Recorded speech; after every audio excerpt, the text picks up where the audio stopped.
The lamp oil was running low.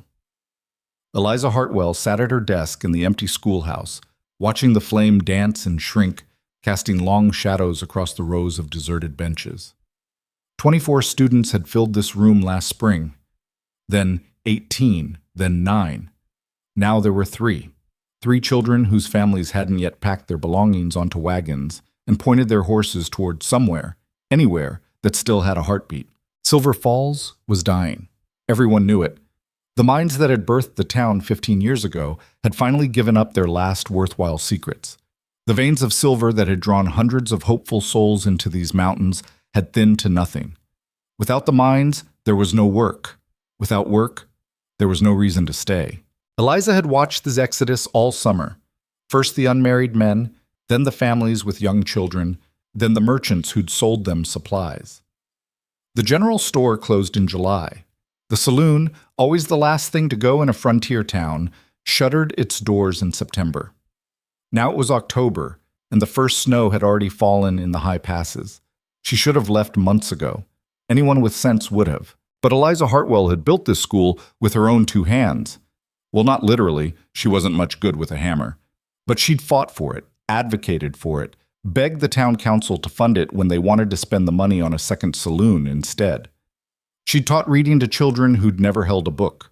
She'd shown ranch hands' daughters that they could do arithmetic as well as any boy.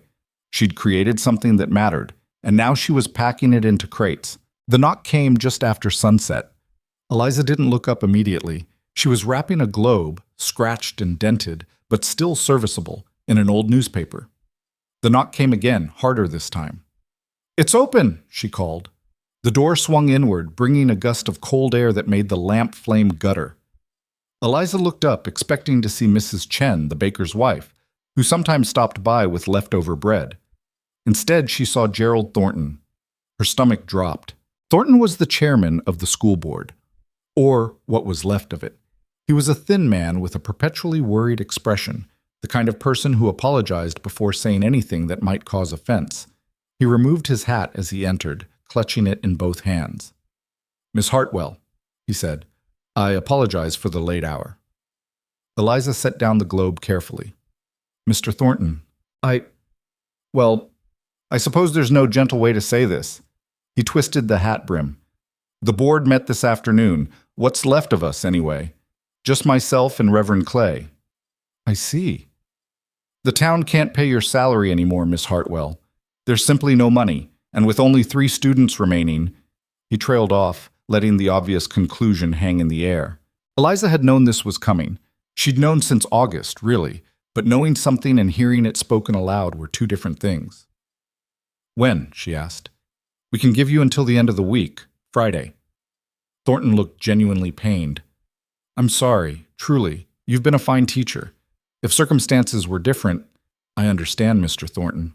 The schoolhouse belongs to the town, of course. You'll need to vacate the living quarters as well." He gestured vaguely toward the small room at the back where Eliza had lived for the past 3 years. "I know it's not much notice, but—" "3 days," Eliza said flatly. "Yes. I'm terribly sorry."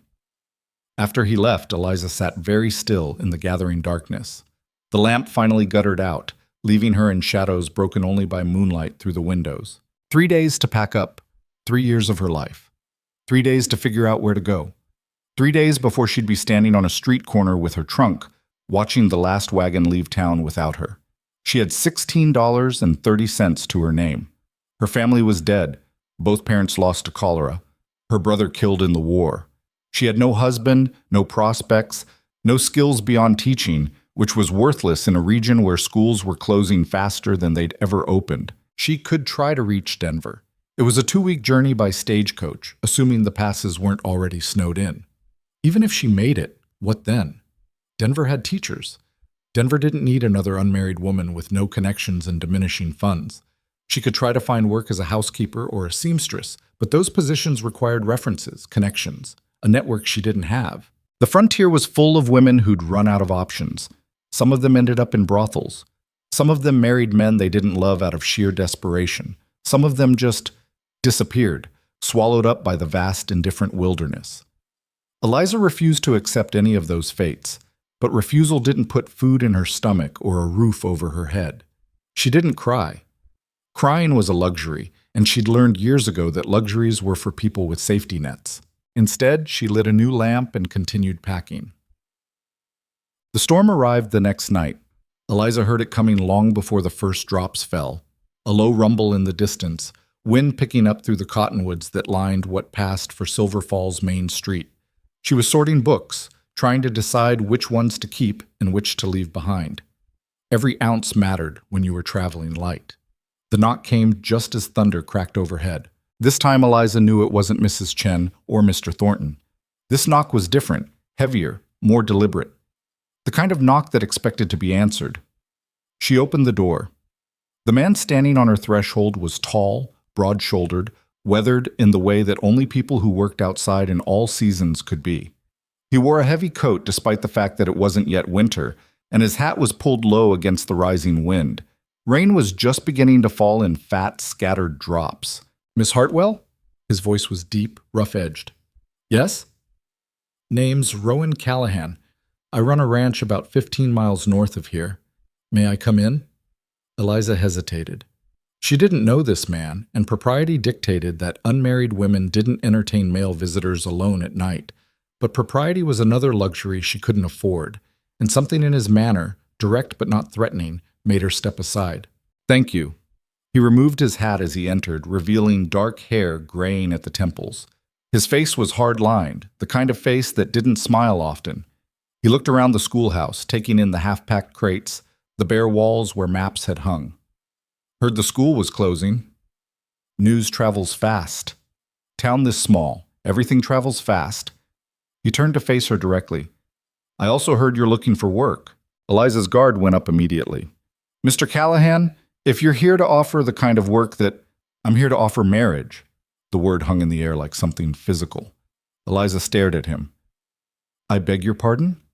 "Marriage," he repeated, as casually as if he'd suggested she might want to buy a horse.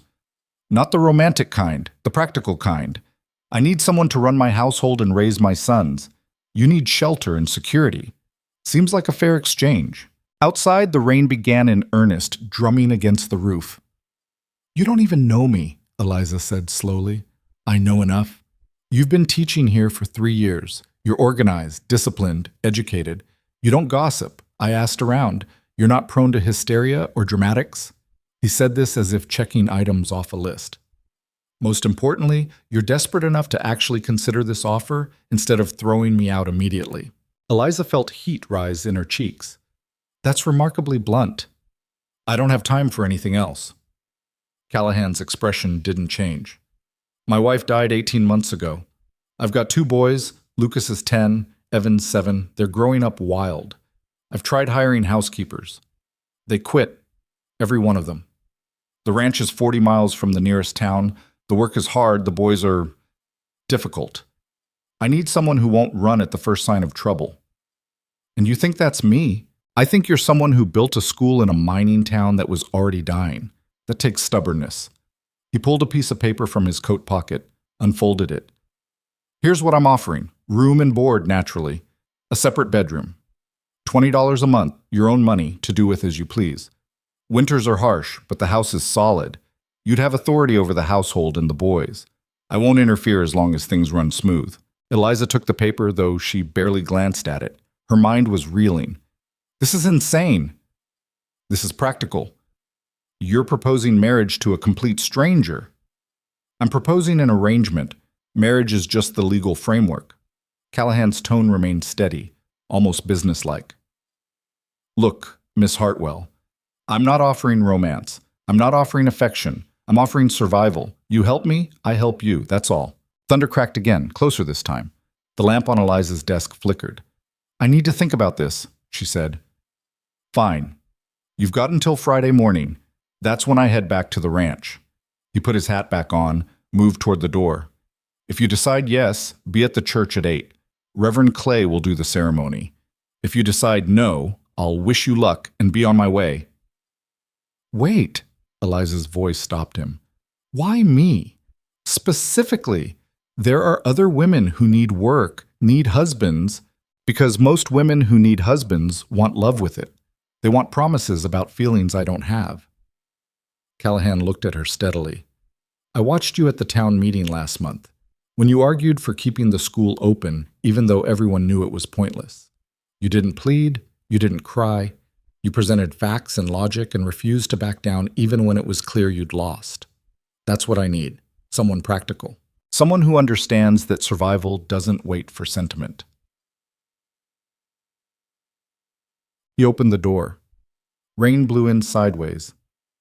8 o'clock Friday, Miss Hartwell. Or not. Your choice. Then he was gone, swallowed by the storm. Eliza stood in the empty schoolhouse, listening to rain hammer the roof, staring at the paper in her hands. A marriage of convenience, a transaction, a bargain struck out of mutual desperation. Everything in her recoiled from it. She'd grown up on stories about love matches, about marriages built on affection and partnership. Her own parents had been devoted to each other. This felt like a mockery of that. But her parents were dead. Their love hadn't saved them from cholera. And devotion didn't pay for food or shelter. She looked around the schoolhouse, at the crates, the empty shelves, the shadows and corners where children used to sit and learn and grow. She'd given 3 years to this place. She'd poured everything she had into creating something meaningful. And now it was ending anyway. The world didn't care about meaning. It cared about silver veins and profit margins and whether you could pay your rent. Eliza set the paper on her desk, smoothed it flat. $20 a month, her own bedroom, authority over the household, and 2 boys who drove away every housekeeper they'd ever had. She should say no. Any sensible person would say no. But Eliza Hartwell had stopped being sensible somewhere around the 3rd year of teaching in a dying town for wages that barely covered lamp oil. She had 3 days to decide between the devil she didn't know and the wilderness that would absolutely, certainly kill her. When she finally went to bed that night, sleep didn't come. She lay in the narrow cot in her small room, listening to the storm rage outside, and thought about choices and their consequences. Bed. Friday morning dawned cold and clear. The storm had passed, leaving the world washed clean and sharp-edged. Eliza stood in front of the small mirror in her room, fastening the buttons on her best dress. Dark blue wool, practical but well-made. It wasn't a wedding dress. It wasn't meant to be. This wasn't that kind of wedding. She'd barely slept in 3 days. She'd spent the time packing, cataloging, trying to fit her entire life into one trunk. Most of her books were going to Mrs. Chen, who promised to save them in case another teacher ever came to Silver Falls. Eliza doubted anyone would. The walk to the church took 10 minutes. Silver Falls had exactly one church, a simple wooden building that served all denominations because there weren't enough people to justify separate congregations. Reverend Clay was waiting on the steps. So was Rowan Callahan. He looked exactly as he had 3 nights ago, weathered, stern, practical. He nodded when he saw her. No smile, no warmth, just acknowledgement. Miss Hartwell. Mr. Callahan. Reverend Clay cleared his throat. He was an elderly man with kind eyes and hands that shook slightly. Are you both certain about this? Marriage is a sacred covenant, not to be entered into lightly. We're certain, Callahan said. The Reverend looked at Eliza. Miss Hartwell? This was it. Her last chance to turn around, to find another way, to refuse this cold bargain. Eliza thought about the wilderness, about winter, about the $16 in her pocket that wouldn't last a month. I'm certain, she said. The ceremony took less than 10 minutes. There were no witnesses except the Reverend's wife, who played a brief hymn on the church's wheezing organ. There were no flowers, no decorations, no celebration. Reverend Clay read from the Book of Common Prayer, his voice steady and solemn. He asked the required questions. Do you, Rowan Michael Callahan, take this woman to be your lawfully wedded wife? I do. Do you, Eliza Ann Hartwell, take this man to be your lawfully wedded husband? Eliza's mouth was dry. I do. Then by the power vested in me, I pronounce you husband and wife. No kiss. Callahan, her husband now, though the word felt strange and foreign, simply extended his hand. Eliza shook it. His grip was firm, calloused, brief.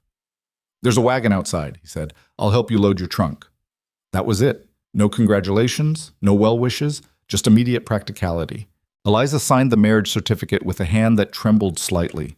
Mrs. Clay pressed a small cloth bundle into her hands, bread and cheese for the journey, and whispered, "Be brave, dear." Then Eliza was walking out of the church, across the dusty street to where a sturdy wagon waited.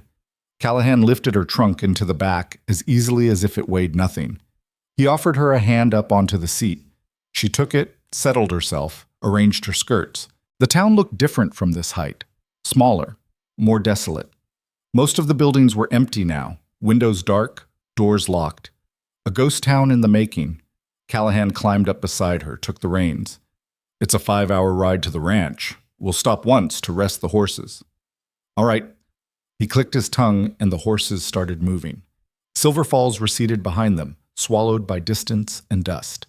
For the first hour, they rode in complete silence. The landscape unfolded around them, rolling grassland dotted with sage, mountains rising in the distance like purple shadows. The sky was enormous, overwhelming. Eliza had lived in the West for 3 years, but she'd never quite gotten used to how much sky there was, how small it made everything else seem. "Tell me about your sons," she said finally, because the silence was becoming oppressive. Callahan didn't look at her. His eyes stayed fixed on the trail ahead. "What do you want to know?" "Their names, for a start. Their personalities. What they like, what they don't like." "Lucas is the older one. 10 years old, smart, stubborn as a mule. Reads well but hates arithmetic. Good with horses."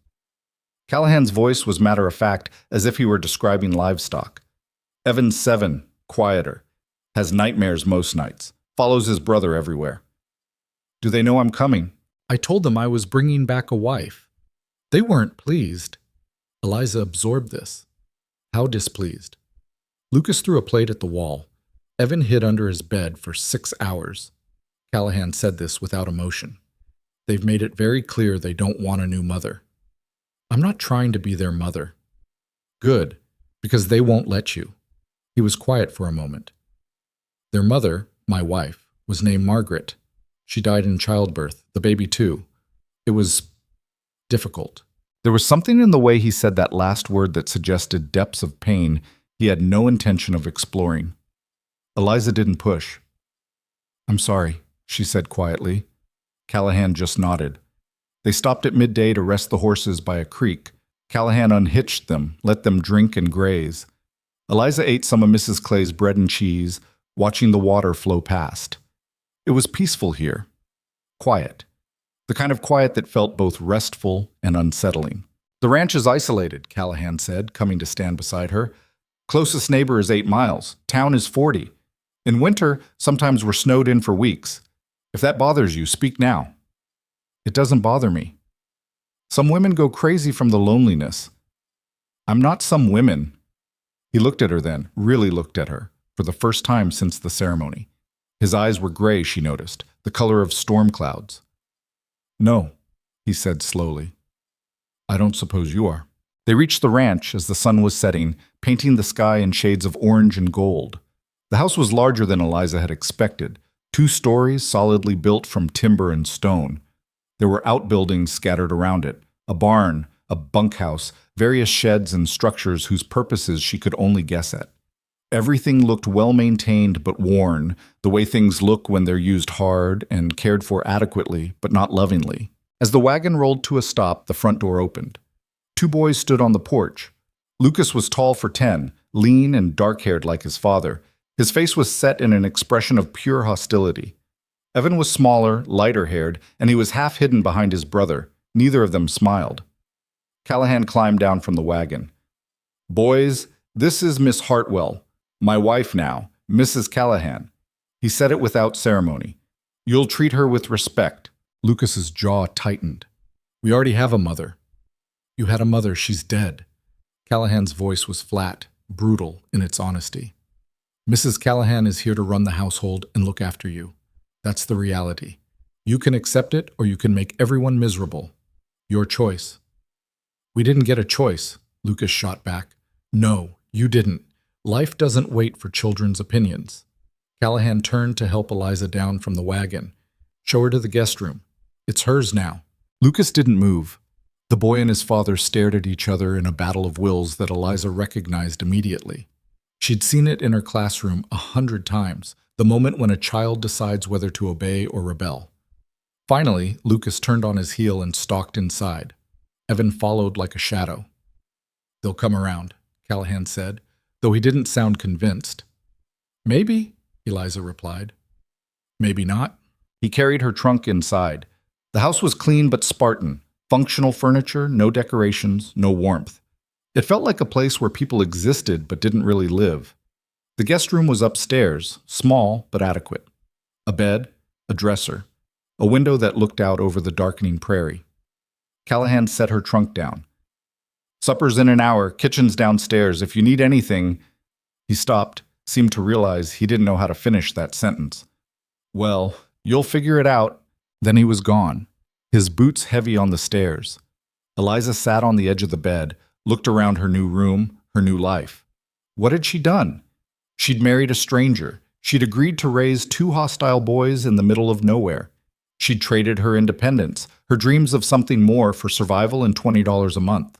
But the alternative had been the wilderness.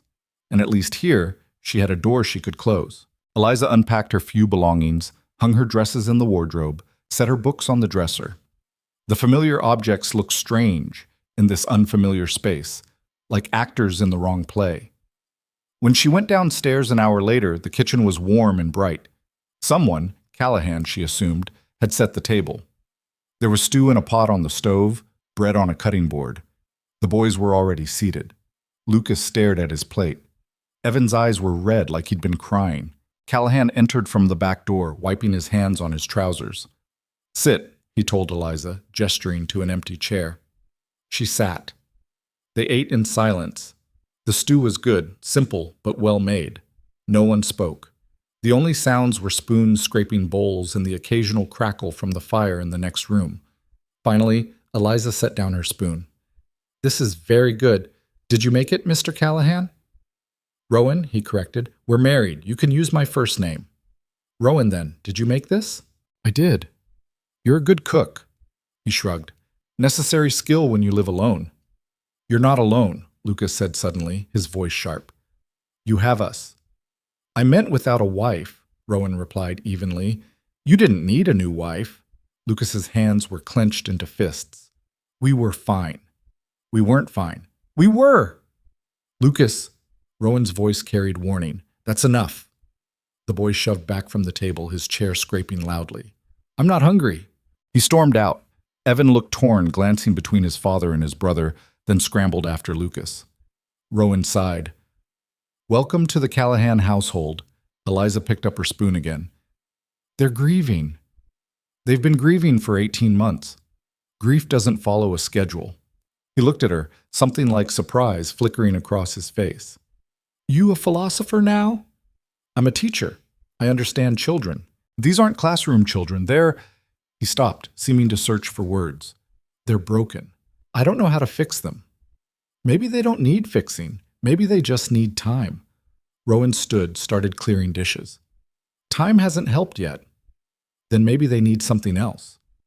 Eliza stood as well, began gathering bowls. Structure, consistency, someone who doesn't give up on them. 3 housekeepers gave up.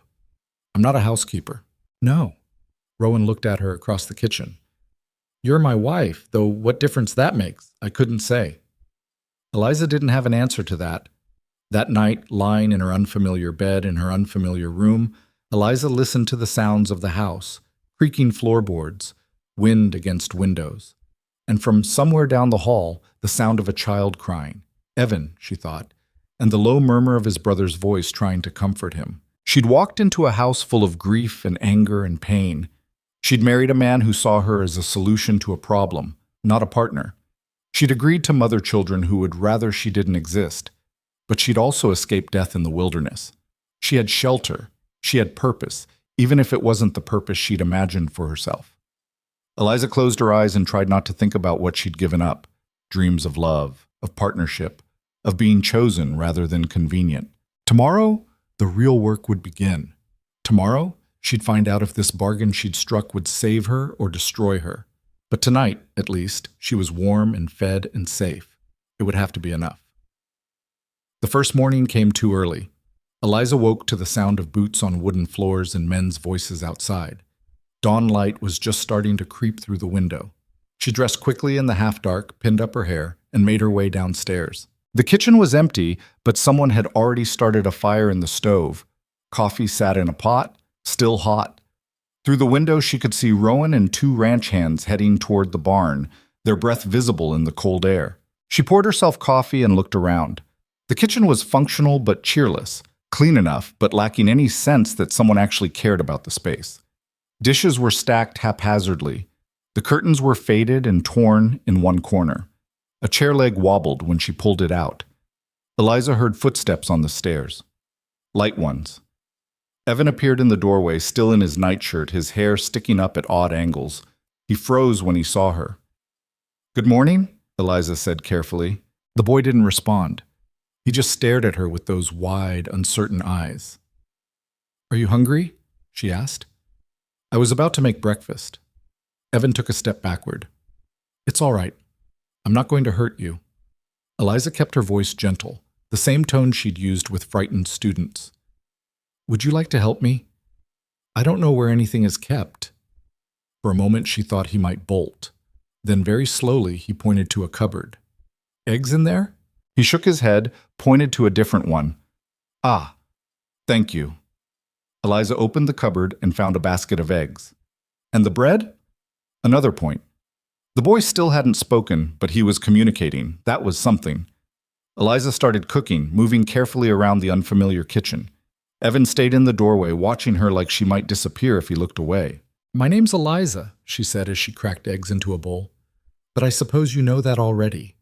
Your father told you I was coming." Silence. "I was a school teacher. Before. I taught children about your age." She whisked the eggs. "Do you like school?" Evan's face twisted with something that might have been disgust. He shook his head hard. "No? Why not?" "It's stupid," he said finally. His voice was small, defensive. "What's stupid about it?" "All of it. Reading and numbers and sitting still." He looked at the floor. "Mama used to teach us at home. It was better." There it was, the first real mention of their mother. Eliza poured the eggs into a hot skillet. "What made it better?" Evan shrugged, uncomfortable now that he'd revealed something. She made it not boring." "I'll try not to be boring then." The boy looked up sharply, suspicious. "You're going to teach us?" "That's part of why I'm here. Your father wants you educated." "Papa doesn't care about that stuff. He just wants us out of the way." The bitterness in those words, coming from a 7-year-old, was startling. Before Eliza could respond, heavier footsteps sounded on the stairs. Lucas appeared, fully dressed, his face already set in that hostile expression from the night before. He took in the scene, Eliza at the stove, his brother actually talking to her, and his jaw tightened. "Evan, come on. We've got chores." "But she's making breakfast. Now." Evan hesitated, torn. Then he scurried after his brother, leaving Eliza alone in the kitchen with a pan full of scrambled eggs and no one to eat them. She set the table anyway, made toast, poured more coffee. When Rowan came in 20 minutes later, stamping mud off his boots, she had a full breakfast waiting. He stopped in the doorway, surprised. "You didn't have to do all this. I'm here to run the household. This is part of it."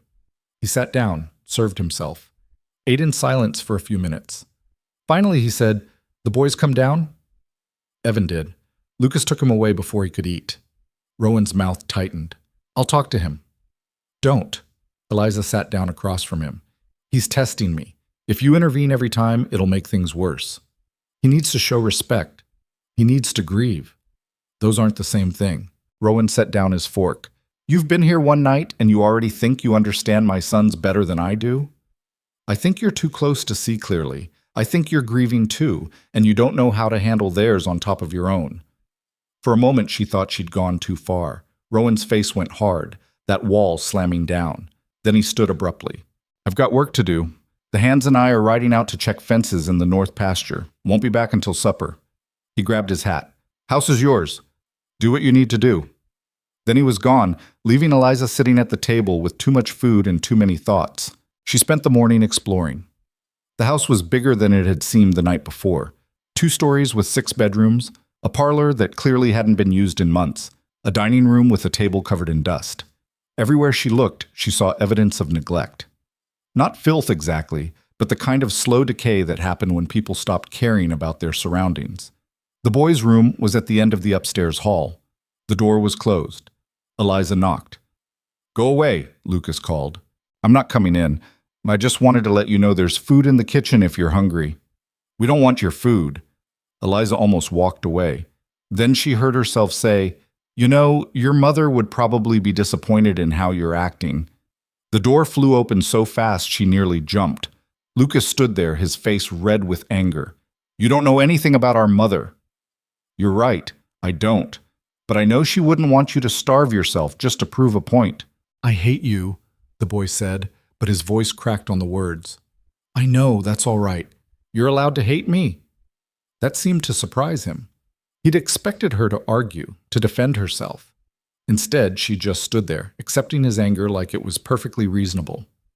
"I'm going to make lunch in a couple of hours," Eliza continued. "It'll be in the kitchen if you want it. If you don't, that's your choice.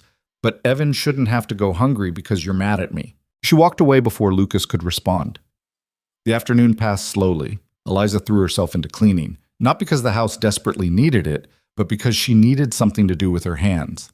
She scrubbed the kitchen floor, washed windows, beat dust out of curtains. Physical work helped quiet her mind. Around 2 o'clock, she made sandwiches and left them on the table. Then she went into the parlor to give the boys space. She heard them come down the stairs. Whispered argument, the sound of plates being taken, then footsteps retreating. Small victory. That night at supper, the boys appeared at the table without being called. They didn't speak and they didn't look at her, but they ate the food she'd prepared. Rowan noticed but didn't comment. After the meal, Evan started to carry his plate to the sink. He stumbled and the plate slipped from his hands. It shattered on the floor with a crash that made everyone freeze. The boy's face went white. I'm sorry. I didn't mean to." "It's fine," Eliza said quickly. "Accidents happen." But Evan was backing away, trembling. "Mama's plate. That was Mama's—" "Evan," Rowan's voice was sharp. "It's just a plate." "But it was hers. She used it every day, and now—" The boy burst into tears. Lucas jumped up, put himself between his brother and the adults. "Leave him alone." "No one's attacking him," Eliza said carefully. "You broke Mama's plate." "I dropped it," Evan sobbed. "I broke it. She's going to be so mad." "She's dead," Lucas shouted. "She can't be mad because she's dead." The words seemed to echo in the sudden silence. Evan's sobs got louder. Lucas's face crumpled, but he fought to hold it together. Rowan stood frozen, like he didn't know what to do with any of this. Eliza crouched down near the broken pieces, not touching them yet. "Evan," she said softly. "Come here." The boy shook his head, still crying. "Please, I want to show you something." Slowly, Evan approached. Lucas came with him, protective. Eliza picked up 2 of the larger pieces. "This plate is broken, that's true. But look, it broke cleanly. No chips, no powder. We can fix this." "You can't fix broken things," Lucas said flatly. "Sure you can. Maybe not perfectly, but enough." She looked up at both boys. "There's a Japanese art called kintsugi. When pottery breaks, they repair it with gold. The piece becomes more beautiful because it was broken and mended. It doesn't erase what happened. It honors it." "We don't have gold," Evan whispered. "No, but we have glue. And tomorrow, if you want, we can fix this together. It won't be exactly like it was, but it'll still be your mother's plate, just with a history now." Evan wiped his face with his sleeve. "Really?" "Really." Eliza gathered the pieces carefully. "But for tonight, let's clean this up and get you ready for bed. It's late." "I'm not tired," Evan said automatically, but he was already rubbing his eyes. Lucas was watching Eliza with an expression she couldn't quite read. Not trust. Not yet. But maybe the beginning of something less hostile. Rowan finally moved, clearing the rest of the table in silence. The boys went upstairs without argument. Eliza wrapped the broken pieces carefully in cloth and set them aside. "That was good," Rowan said quietly. "What you did." "It was the truth. Things can be fixed." "Not everything." "No," Eliza agreed. "Not everything, but some things. Maybe that's enough." The next morning, Evan appeared in the kitchen carrying the wrapped pieces of the plate. Can we fix it now?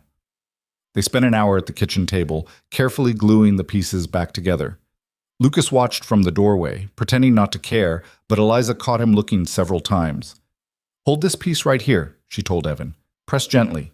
We have to wait for it to set. The boy's tongue stuck out in concentration. Like this? Perfect. Why are you being nice to us? Evan asked suddenly. Eliza considered the question. Because you deserve kindness, and because being mean wouldn't help anyone. The other ladies weren't nice, they yelled a lot. What did they yell about? Everything. We were too loud, we made messes, we didn't listen. Evan's face scrunched up. Lucas made one lady cry. She left the same day. What did he do? Put a snake in her bed. Despite herself, Eliza almost smiled. That would certainly be upsetting. Are you going to leave? The question was so small, so vulnerable that Eliza's heart cracked a little. No, she said firmly. I'm not leaving. Everyone leaves. Not everyone. I'm here to stay. That's what Papa said about Mama, that she'd always be here. Evan's eyes were bright with tears again. But she left. Eliza set down the glue and took the boy's hands in hers. Your mama didn't want to leave. Sometimes terrible things happen that we can't control. But I promise you, I'm not going anywhere, even when you're difficult, even when Lucas puts snakes in my bed. I wouldn't do that, Lucas said from the doorway. Eliza looked up. No? Snakes are too easy. Anyone can do snakes. Was that almost a smile on the boy's face? Gone too quickly to tell. Over the next few weeks, a pattern emerged.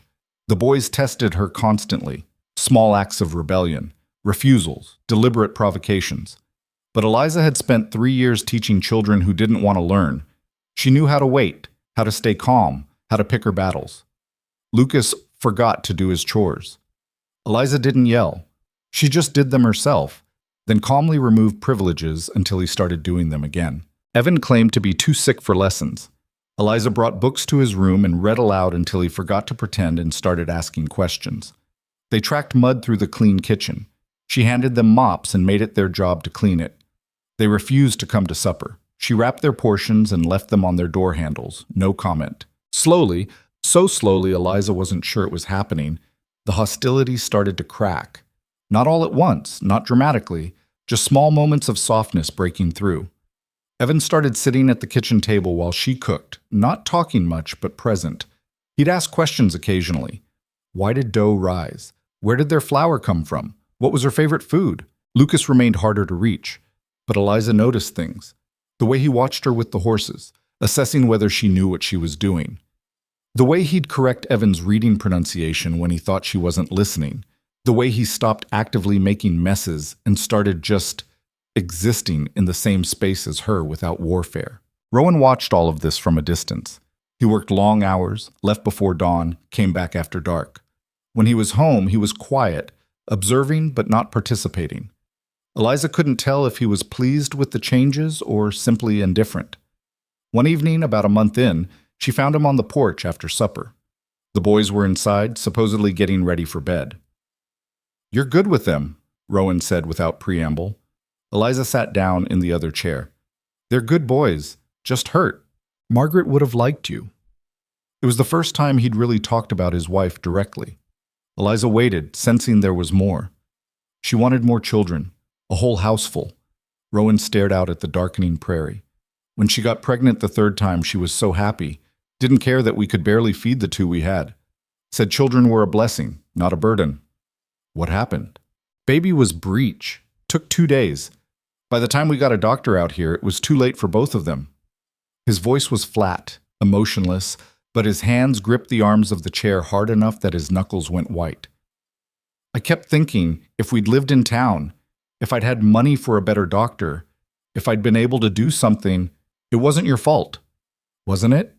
I brought her out here, middle of nowhere, no help, no safety. I might as well have killed her myself. That's not true. You don't know that. Rowan stood abruptly. The boys, they need someone. I can't give them what they need. I thought hiring someone would help, but they just drove everyone away. You're the first one who's lasted more than 2 weeks. I'm not going to leave. Everyone says that. I mean it. He looked at her then, really looked at her. Why? This wasn't what you signed up for. You could have asked for an annulment by now, found something easier. There's nothing easier, and I gave my word. Eliza stood too. Besides, I'm starting to care about them, both of them. That makes it harder to leave, not easier. Something shifted in Rowan's expression. You're a strange woman, Eliza Callahan. Is that a compliment? I'm not sure yet. The first snow came in November, earlier than expected. Eliza woke to find the world transformed, everything buried under 6 inches of white. The boys were ecstatic, rushing outside to throw snowballs and build lopsided snowmen before breakfast. Rowan was less pleased.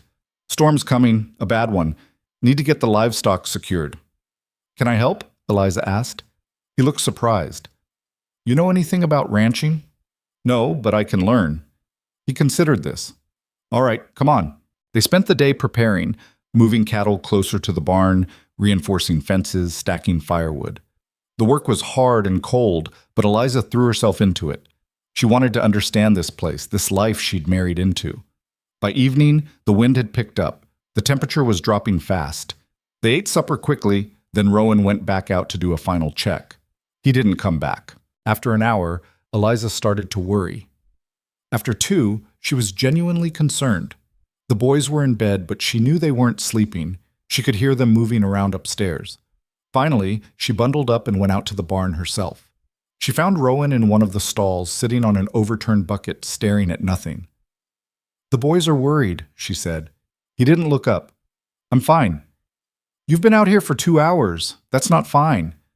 I just needed some space. Eliza sat down on a hay bale. Space from what?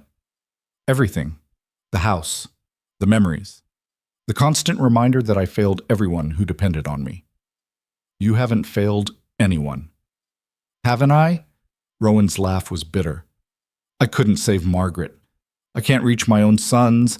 I had to buy a wife because I couldn't handle my own life. You didn't buy me. We made a deal. There's a difference. Is there? Yes. Eliza leaned forward. You gave me a choice. You offered me survival when I had none. That's not the same as buying someone. You wouldn't have married me otherwise. Probably not, but I'm glad I did.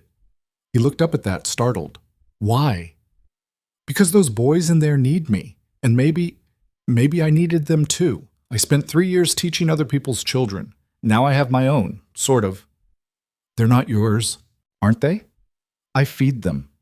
I teach them. I comfort them when they're scared. What else makes someone a mother? Rowan was quiet for a long moment. Then he said, Margaret used to say something similar, that motherhood wasn't about blood, it was about showing up every day. She was right. I miss her. The words came out rough, painful. I know I'm supposed to be over it by now. It's been 18 months. But some days it hits me all over again and I can't breathe. There's no timeline for grief. You get to miss her for as long as you need. And the boys? Same. They'll miss her forever. That's okay. You don't have to fix that.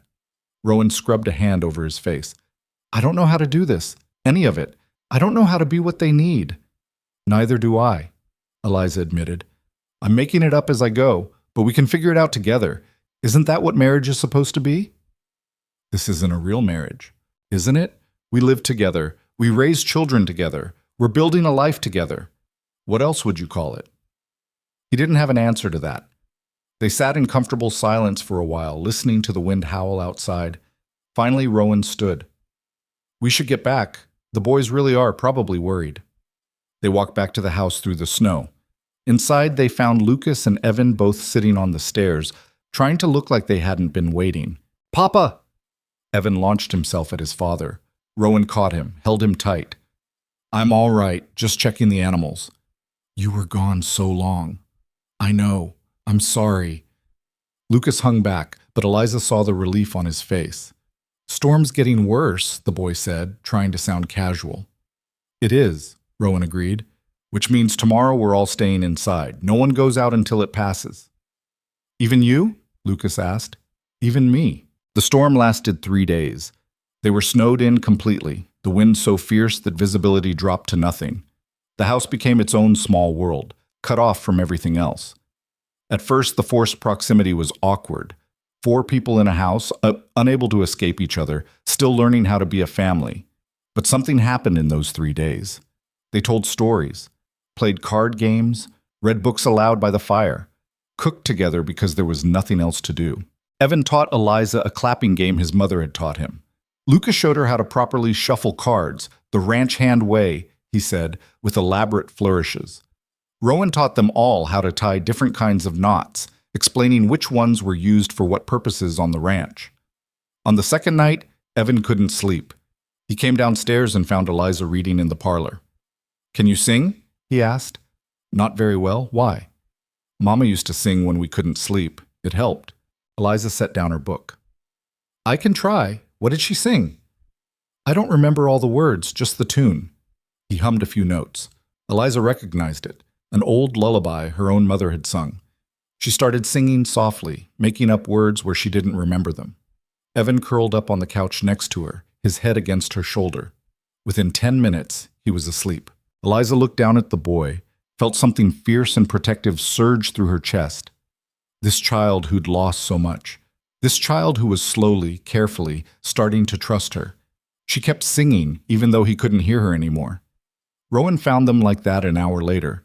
He'd come down for a glass of water and stopped in the doorway, staring at the scene, his son asleep against his wife, her hand stroking the boy's hair absently while she read.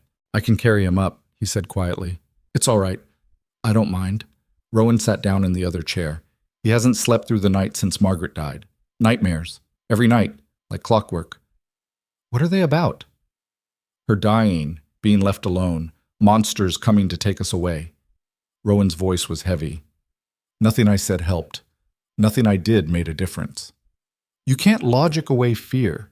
You can only make it safer to be afraid." "Is that what you're doing?" "I'm trying. Some days it works better than others." They sat in silence for a while. Then Rowan said, "Thank you." "For what?"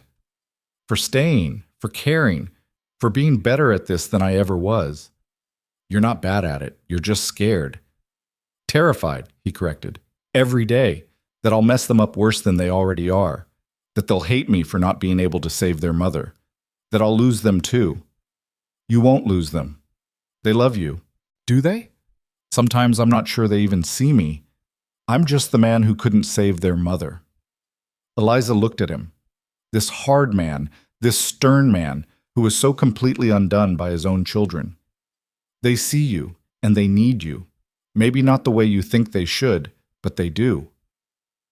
When the storm finally broke, the world was crystalline and strange. Snow everywhere. The sky that particular sharp blue that only came after winter storms. The boys rushed outside immediately, whooping and throwing themselves into drifts. Rowan went to check on the livestock. Eliza stood on the porch, watching, feeling something that might have been contentment. She'd been here 2 months now. 2 months of small battles and smaller victories.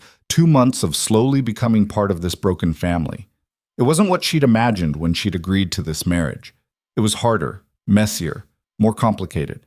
But as she watched Lucas try to push Evan into a snowdrift, while Evan shrieked with laughter, she realized something. She didn't want to be anywhere else.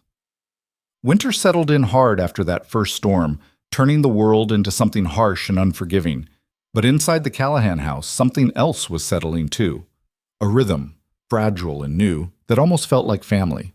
Almost. Eliza woke each morning before dawn, started the fire, made coffee.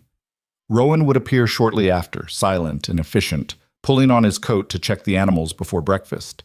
The boys would stumble down later, Lucas still half asleep and grumpy, Evan chattering about whatever dream he'd had. They'd eat together, and then Rowan would head out to work while Eliza started the boys on their lessons. Lucas still fought her on the schoolwork, but differently now. Less outright refusal, more creative resistance. He'd claim he'd already read the assigned chapter when he hadn't. He'd do his arithmetic wrong on purpose just to see if she'd notice. He'd ask complicated questions designed to stump her. Eliza caught on quickly. "That's a good question about the Revolutionary War," she'd say. "Why don't you research it and present your findings tomorrow?" Lucas would scowl, realizing he'd just assigned himself extra work. Evan was easier in some ways, harder in others.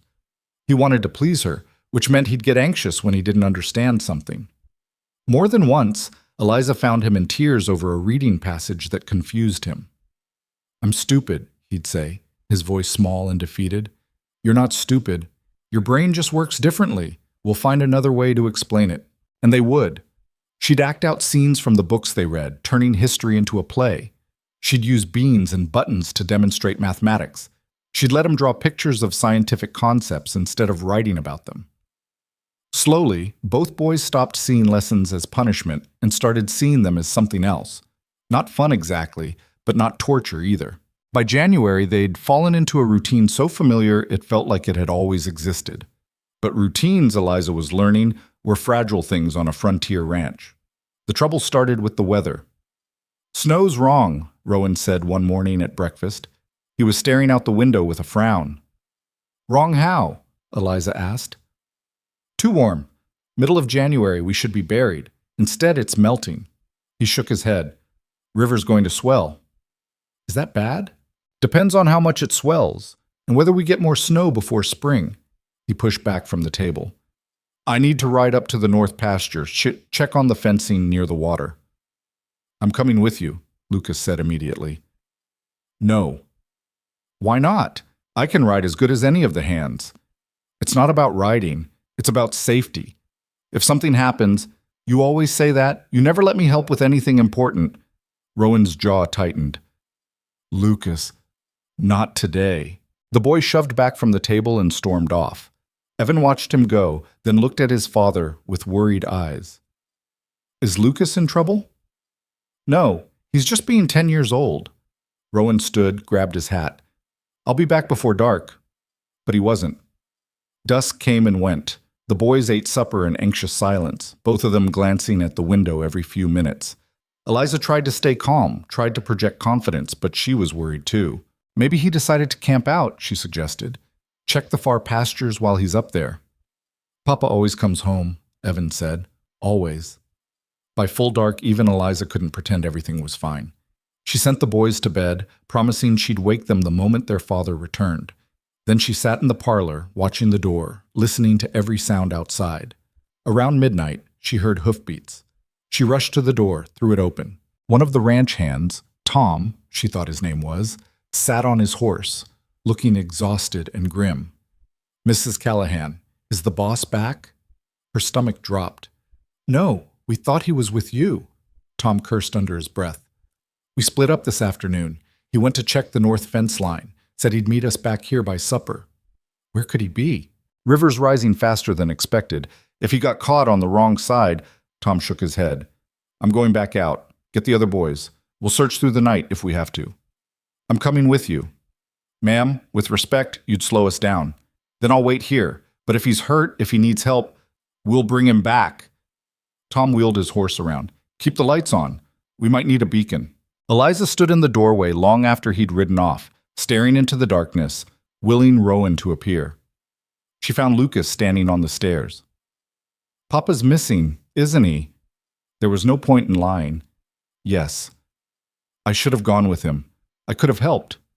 Or you'd be missing too, and he'd be out there looking for you instead of finding shelter." Eliza crossed to the stairs. "This isn't your fault." "You don't know that." "I do. Your father made his choice. He's a grown man who knows this land. He'll be all right." But she didn't believe it any more than Lucas did. They waited together in the parlor. Evan joined them after an hour, unable to sleep.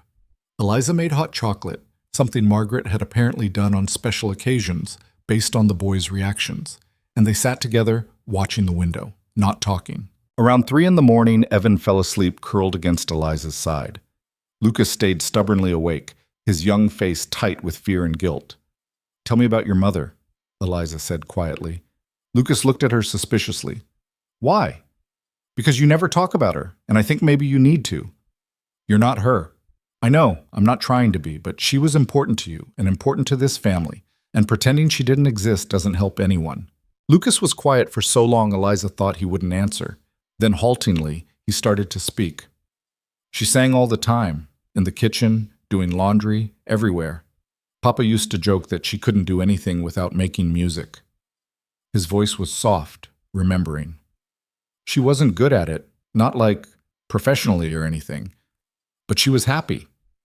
That's what I remember most. She was just happy, even when things were hard.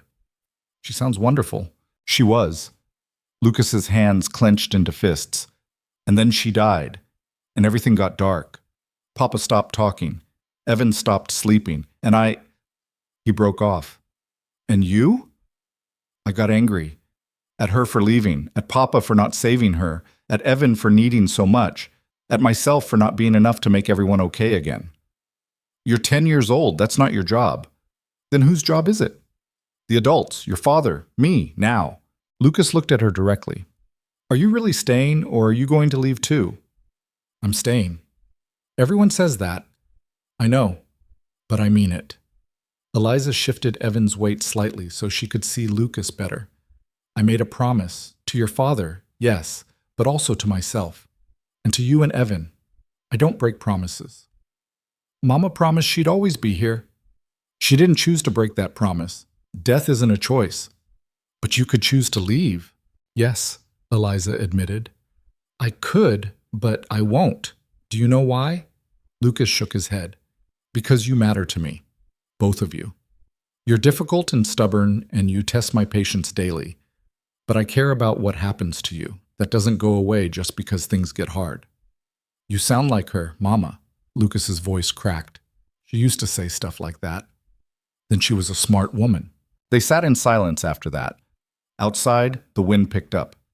Somewhere in the distance, Eliza heard what might have been thunder, or might have been something else. Dawn came gray and cold. No sign of Rowan. No sign of the search party. Eliza made breakfast mechanically, her mind elsewhere. The boys picked at their food. Even Evan's usual chatter was gone. Around mid-morning, they heard horses. All three of them rushed to the window. 4 riders were approaching, Tom and 2 other hands, and Rowan, slumped in his saddle, his left arm held at an awkward angle. Papa! Both boys bolted for the door. Eliza was right behind them. She reached Rowan as Tom was helping him down from the horse. What happened? Horse spooked, threw him into some rocks. Tom's face was grim. Arms broken. Maybe a rib or 2. We need to get him inside. Between them, they got Rowan into the house and onto the couch. His face was gray with pain, his breathing shallow. There was dried blood on his forehead from a cut near his hairline. Boys, Eliza said firmly, get me clean cloths, hot water, and the whiskey from the kitchen cabinet. They ran to obey, grateful to have something to do. Rowan's eyes opened. Eliza, don't talk. Save your strength. The boys are fine, worried about you, but fine. She started carefully removing his coat. He hissed in pain when she touched his left arm. Definitely broken, Tom confirmed. We need to set it, and soon, before the swelling gets worse. Have you done this before? A few times. It's not pretty, but I can manage it. The boys returned with the supplies. Eliza looked at them both. This is going to be loud and unpleasant. You might want to wait upstairs. We're staying, Lucas said firmly. Evan nodded, though he looked terrified. Setting the bone was exactly as unpleasant as Tom had warned. Rowan tried to stay quiet, but couldn't quite manage it. The sound of his pain made Evan cry and Lucas go pale, but both boys stayed put. Afterward, with Rowan's arm splinted and wrapped, his ribs bound, and the cut on his head cleaned, he finally passed out. Eliza sent the hands to get some rest, promising to call if anything changed. Then she sat down next to the couch and let herself shake. She'd been so focused on staying calm, on being strong for the boys, that she hadn't let herself feel the fear. But now it hit her all at once. How close they'd come to losing him. How different everything would be if Tom hadn't found him in time. Is he going to die? Evan asked in a small voice. No, sweetheart. He'll be all right. It's just going to take time to heal. How much time? Weeks, probably. Maybe longer. Lucas was staring at his father with an unreadable expression. Who's going to run the ranch? It was a good question. One Eliza didn't have an answer to. Tom provided one when she went to thank him later. The boys and I can handle the day-to-day work, but someone needs to make decisions about selling cattle, buying supplies, whether to hire more help. Boss usually handles all that. Can't you? I can offer advice, ma'am, but it's not my place to make those calls. Legally, the ranch belongs to Rowan. If he's laid up, Tom trailed off meaningfully. Then it falls to his wife, Eliza finished. Yes, ma'am. I don't know anything about running a ranch. You're smart. You'll learn. And we'll help however we can. After Tom left, Eliza stood in the kitchen, staring at the books Rowan kept in a small office off the parlor.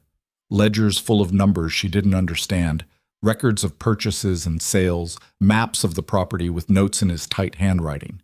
She'd agreed to run his household and raise his children. She hadn't agreed to run his entire business. But what choice did she have? Rowan was unconscious for most of that first day. When he finally woke, it was late afternoon. The boys were doing their lessons at the kitchen table, or pretending to, and Eliza was reviewing the ranch ledgers, trying to make sense of them. Eliza, she set down the book and went to his side. How are you feeling? Like I got thrown into rocks. He tried to sit up, failed, fell back with a grunt of pain. How long was I out? Since this morning. Tom had to set your arm. You've got broken ribs too. Rowan cursed quietly. The fences? What about them?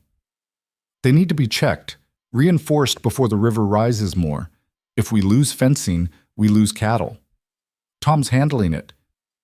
He doesn't know which sections are weakest. I need to... He tried to sit up again. This time Eliza put a hand on his shoulder, gentle but firm. You need to lie still and heal. I'll work with Tom. You can tell me what needs to be done. You don't know anything about ranching. Then teach me. Rowan stared at her. This isn't what you signed up for. Neither was nursing you back to health, but here we are. Eliza pulled a chair over, sat down. You're going to be laid up for weeks. Someone has to run things. It might as well be me. The hands won't listen to a woman. Then make them. You're still the boss. Tell them I speak with your authority. Eliza, do you have a better option? He was quiet, thinking. Finally, he shook his head. No, but I don't like it. You don't have to like it. You just have to trust me. I do trust you. That's what worries me. This is hard work, dangerous sometimes. If something happens to you, then you'll manage. The same way we'd manage if something happened to you. She stood, squeezed his good hand. Rest. We'll talk more when you're stronger. Over the next few days, a new routine emerged. Eliza would wake early, check on Rowan, make breakfast, get the boys started on their lessons. Then she'd spend an hour with Rowan, going over what needed to be done on the ranch. He'd explain where the cattle should be moved, which fences needed checking, what supplies they were low on. She'd take notes, ask questions, try to absorb information that felt completely foreign. Then she'd bundle up and head out with Tom and the other hands to actually do the work. The first time she climbed on a horse in her work dress and coat, Tom looked skeptical. You sure about this, ma'am? No, but we're doing it anyway. She wasn't good at it. Not at first. She'd ridden before, gentle town horses, sedate rides through parks. This was different. The ranch horses were working animals, tougher and less forgiving. The work was hard and cold, and she wasn't strong enough to do half of it, but she tried. And the hands, seeing her determination, started to help rather than hinder. Like this, Mrs. Callahan, Tom showed her how to properly secure a fence post. You've got to pack the dirt tight, or it won't hold. Let me get that, ma'am, another hand would say when she struggled with something too heavy. Lucas watched all this with interest. Can I help? With the schoolwork, of course. No, with the ranch work. I know how to do stuff. Papa taught me. Eliza considered this. Rowan wouldn't like it, but they needed all the help they could get. All right, but only jobs I approve, and your lessons still come first. Lucas grinned, the first real smile she'd seen from him in weeks. Having Lucas help actually made things easier. He knew the land better than Eliza did, knew which cattle were likely to wander, knew shortcuts to different parts of the property, and the hands treated him with a respect they were still learning to extend to Eliza. But it was exhausting work. Every night, Eliza fell into bed aching and bone-tired, and every morning she got up and did it again. You're going to kill yourself, Rowan said one evening. She'd come in covered in mud, limping from a twisted ankle, completely spent. I'm fine. You're not fine. You can barely walk. It's just a twisted ankle. It'll heal. Eliza. His voice was serious. You don't have to do this. Yes, I do. Who else is going to do it? We could hire a foreman, someone who actually knows what they're doing. With what money? According to your ledgers, we're barely breaking even as it is. Rowan winced. You've been looking at the books? Someone has to. Rowan, why didn't you tell me how bad things were financially? Because it's my problem, not yours. We're married. Your problems are my problems. She sat down heavily. We need to sell some of the herd, soon, before prices drop in spring. I know, I've been putting it off. Why? Because every head of cattle we sell is one less we have to rebuild with. I keep thinking if I just hold on a little longer, prices will improve. And what if they don't? What if we lose half the herd to disease or bad weather because we're spread too thin? Eliza leaned forward. We need to be realistic. I am being realistic. This ranch is all I have to leave my sons. If I sell now, at a loss. If you don't sell now, there might not be a ranch left to leave them. They stared at each other across the room. Finally, Rowan looked away. You're right. I know you're right. He struggled to find words. This place is all I've ever built. The idea of watching it shrink. It's not shrinking, it's surviving. There's a difference. That night, after the boys were in bed, Eliza sat at the kitchen table with the ledgers spread out in front of her. She did calculations, made lists, tried to figure out how to keep them afloat. She found Lucas sitting on the stairs, watching her. You should be asleep. So should you. Fair point. Eliza gestured to the chair across from her. Come here. You might as well learn this stuff too. Lucas sat down eagerly. She showed him the ledgers, explained what the numbers meant, how to track income and expenses. We're in trouble, aren't we? He said after a while. We're in a tight spot, but we'll get through it. How? By being smart, by working hard, by making tough choices. She closed the ledger. Your father built this ranch from nothing. We're not going to lose it now. You sound so sure. I have to be. If I'm not sure, who will be? Lucas thought about this. Mama used to say something like that. When Papa would get worried about money, she'd tell him they'd figure it out. They always did. Your mother sounds like she was a practical woman. She was. Papa thinks she was all softness and singing, but she was tough too. She had to be. Lucas looked at Eliza directly. You remind me of her sometimes. Not in how you look or anything, but in how you just handle things. Eliza felt something catch in her throat. That's the nicest thing you've ever said to me. Don't get used to it. But he was smiling when he said it. The weather broke in early February. The temperature dropped suddenly, viciously. What had been melting snow froze solid. The river, swollen with runoff, began to ice over in places, but not everywhere. Not safely. And then it started to rain. Not snow. Rain. In February. In the mountains. Tom came to the house at dawn, his face grave. Boss, we've got a problem. Rowan, who could finally sit up without crying out in pain, tried to stand. Eliza put a hand on his shoulder. Tell me, she said to Tom. River's going to flood. All this rain on top of the snow melt. There's nowhere for it to go. And the cattle in the south pasture, they're right in the floodplain. How long do we have? A day. Maybe less. Eliza's mind raced. Can we move them? We can try, but ma'am, it's going to take every hand we've got, and it's dangerous. That ground is going to be slippery, and if the river goes early, do it. Move the herd to higher ground, now. Eliza, Rowan said urgently, you need to go with them. I can't ride, but you can. They'll need someone making decisions out there. The boys will be fine here for a few hours. This is more important. She looked at him, saw the frustration in his eyes, the helplessness of being trapped in his own body while his livelihood was threatened. All right, I'll go. She rode out with Tom and the other 4 hands they had working. The rain was coming down hard now, turning the ground to mud. In the distance, she could hear the river, louder than it should be, angry and swollen. The cattle were restless, sensing danger. Getting them moving was like trying to push water uphill. They scattered, they balked, they tried to run in the wrong direction. Keep them together, Tom shouted over the rain. Don't let the herd split. Eliza had never done anything like this. She'd never been on a horse in weather this bad, never tried to herd cattle, never put herself in this kind of danger. Every instinct told her to turn back, to seek safety. But she thought of Rowan, laid up and helpless. She thought of Lucas and Evan, depending on this ranch for their future. She thought of every hard choice she'd made to get to this point, and she kept riding. Hours passed. The rain didn't stop. The ground got worse. Twice her horse nearly went down in the mud, and she had to fight to keep her seat. But slowly, painfully, they moved the herd to higher ground. "That's the last of them," Tom called. "We did it!" The relief lasted about 10 seconds. Then they heard it, a sound like thunder, but deeper, longer, coming from upriver. "Flood!" one of the hands yelled. "It's coming early!" "Ride!" Tom spurred his horse. "Everyone, get to high ground now!" They ran. All of them, racing against a wall of water Eliza couldn't see yet, but could hear getting closer. Her horse was tired, struggling in the mud.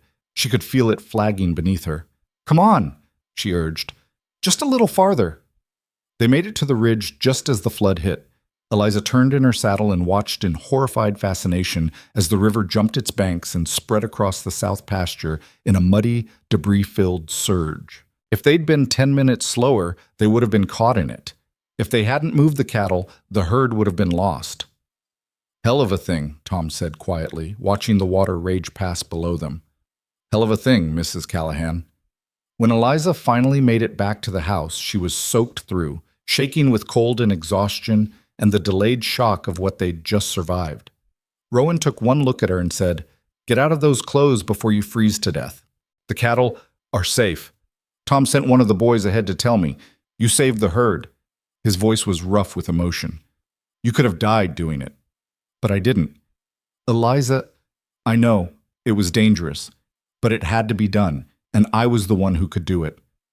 She was too tired to argue. "I'm going to change.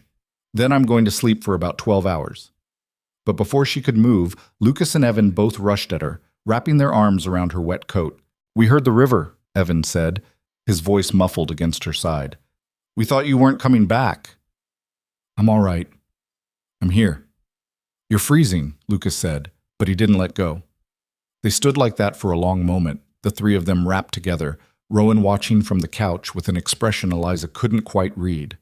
When the boys finally released her and she went upstairs to change, she found her hands were shaking so badly she could barely unbutton her dress. She'd come so close to dying today. One wrong move, one moment of hesitation, and the flood would have taken her. But she'd done it. She'd saved the herd. She'd kept the ranch alive. And somewhere in the middle of risking her life for this place, for this family, Eliza realized something that terrified her more than the flood had. This wasn't just survival anymore. This was home. The flood changed things. Not overnight, not dramatically, but in the way that near-death experiences tend to reshape the landscape of a life. The ranch survived, battered but intact. The cattle were safe. Rowan was healing, slowly regaining strength in his arm, and Eliza had proven something to everyone, including herself, that she wasn't just a temporary solution to a problem. She was capable. She was committed. She belonged here. The boys felt it too. Lucas stopped looking at her like she might disappear any moment.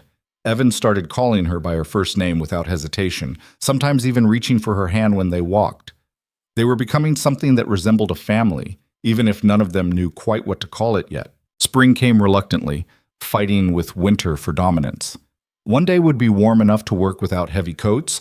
The next would bring snow flurries that melted by noon.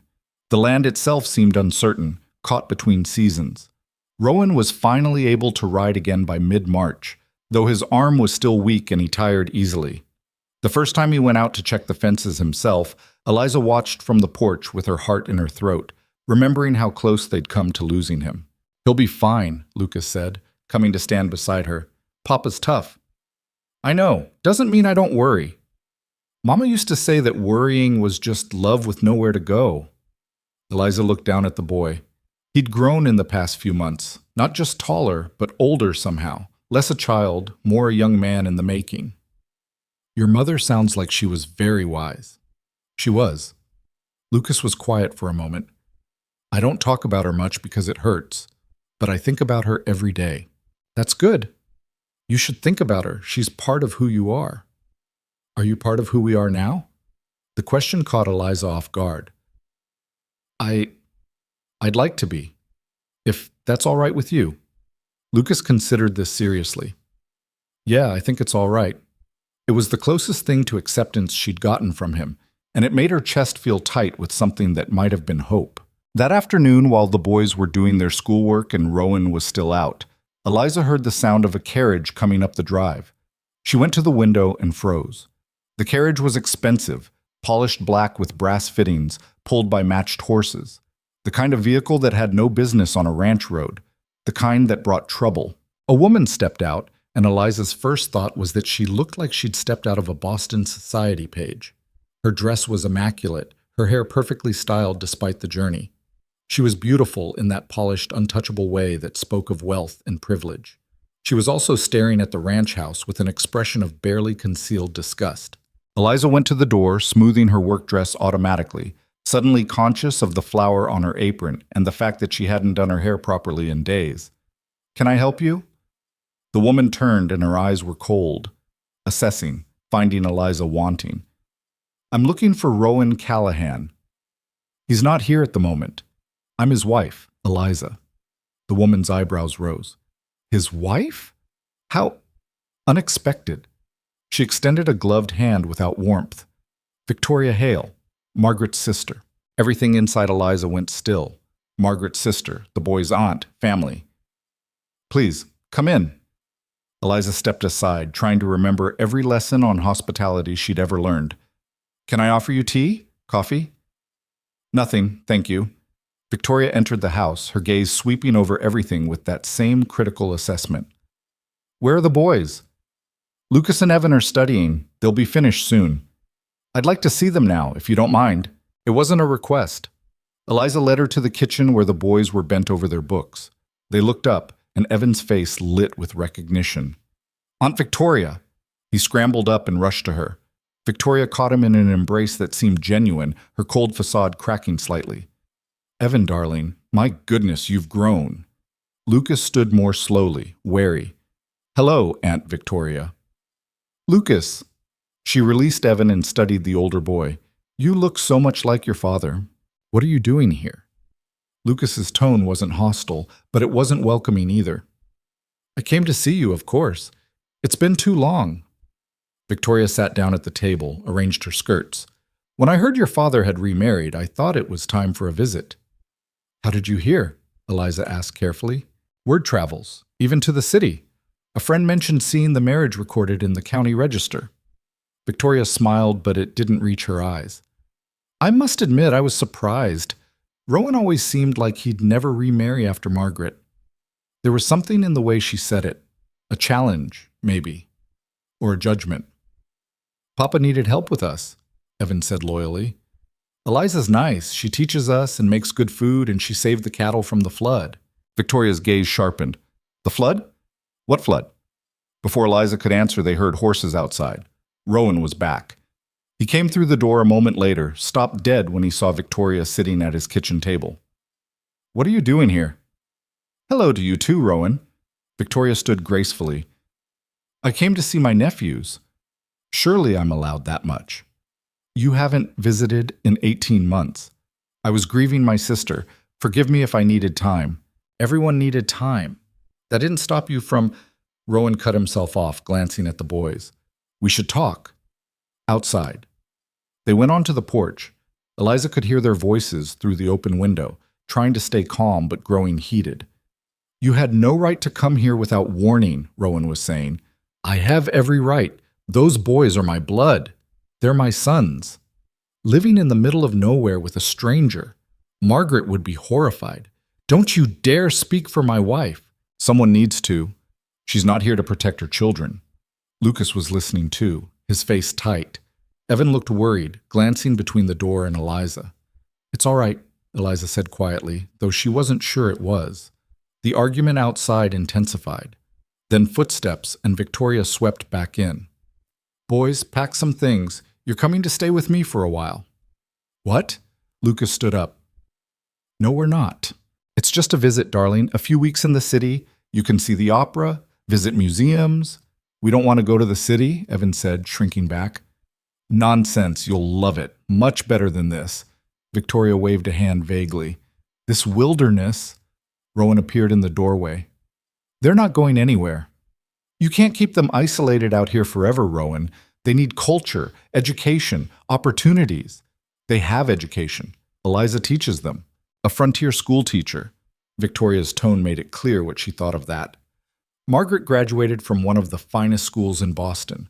She would have wanted better for her sons. Margaret wanted them to be happy and safe. That's what they are here. Are they? Living with a woman they barely know? Who you married in some desperate— Enough! Rowan's voice was hard as iron. This is my home, my family. You don't get a say. We'll see about that. Victoria gathered her coat.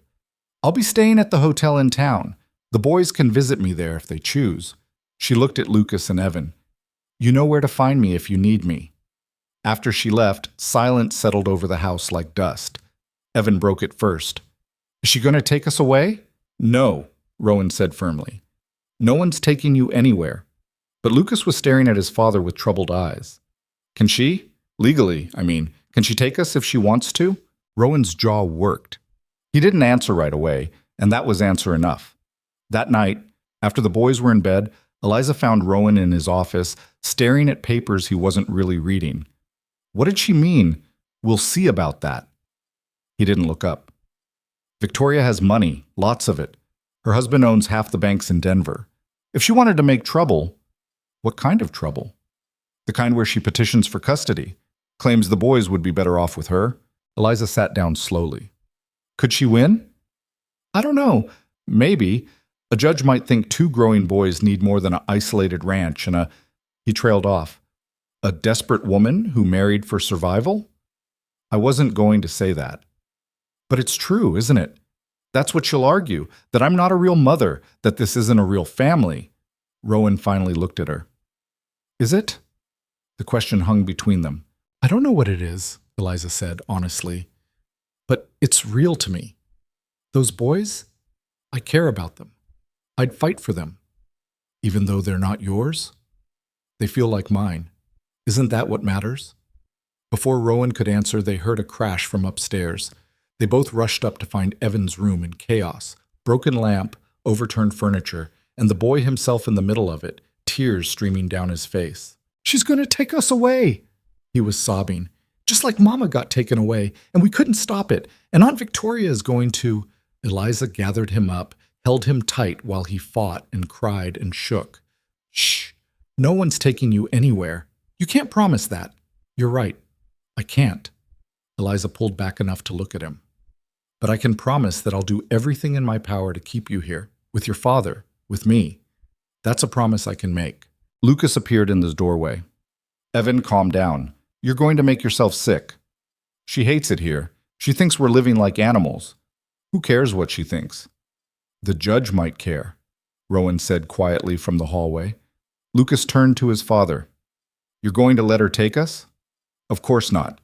But Lucas, your aunt has resources I don't. If she pushes this, then we fight. Lucas's young face was fierce. We don't just give up. I'm not giving up. I'm being realistic about what we're facing. Over the next week, Victoria made her presence known. She came by the ranch daily, bringing gifts for the boys, expensive books, fine clothes, toys from the city. She took them into town for lunch, bought them sweets, promised them adventures. Eliza watched it happening and felt helpless. She couldn't compete with what Victoria offered. She couldn't promise opera and museums and opportunities. All she had was this ranch, these lessons, this life they'd built together. She's trying to buy them, she said to Rowan one evening. I know. And it might be working. Evan keeps talking about the candy shop. Lucas asked if we'd ever go to the city. They're curious, that's natural. Or they're realizing how limited their life is here. Rowan was quiet for a moment. Then he said, Do you regret it, coming here? What? No. Why would you ask that? Because Victoria's right about some things. This is isolated. It's hard work. There's no culture, no society, no opportunities for anything beyond ranch life. Is that what you think I want, society? I think you deserved a choice. You came here out of desperation, not desire. Eliza turned to face him fully. I stayed out of desire. That's the difference. I could have left a dozen times by now. You gave me my own money, my own room. If I wanted to go, I could. but I'm still here. Why? Because this is where I want to be. She said it simply, like it was obvious. This ranch, these boys, this life, it's not what I imagined for myself, but it's what I choose now. Something shifted in Rowan's expression. Before he could respond, there was a knock at the door. Tom stood on the porch, hat in hand, looking uncomfortable. "Boss, there's a man here to see you. Says he's a lawyer from the city." The lawyer's name was Whitmore, and he was everything Eliza expected.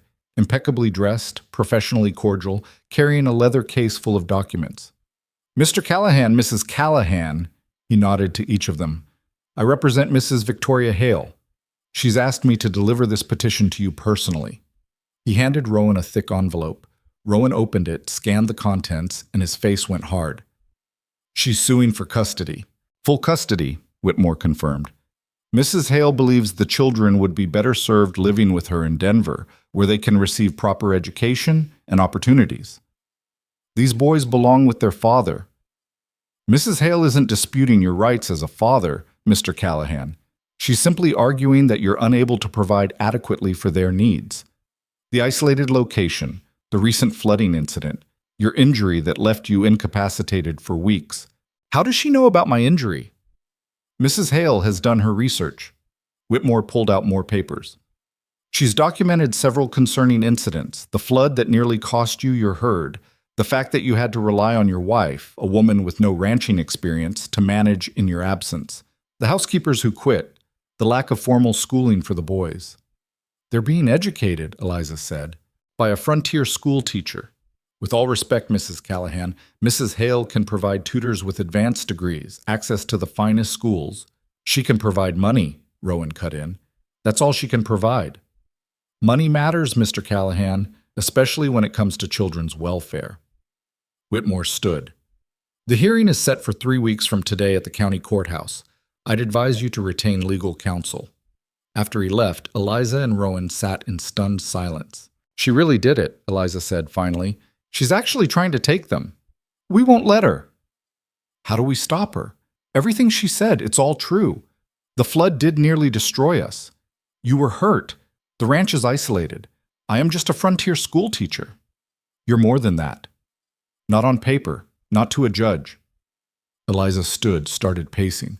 "We need a lawyer, a good one. But that costs money we don't have." "We'll figure something out." "With what? We just sold off part of the herd to stay afloat. We're barely breaking even as it is." "Then I'll sell more. I'll sell whatever it takes." "And prove Victoria's point?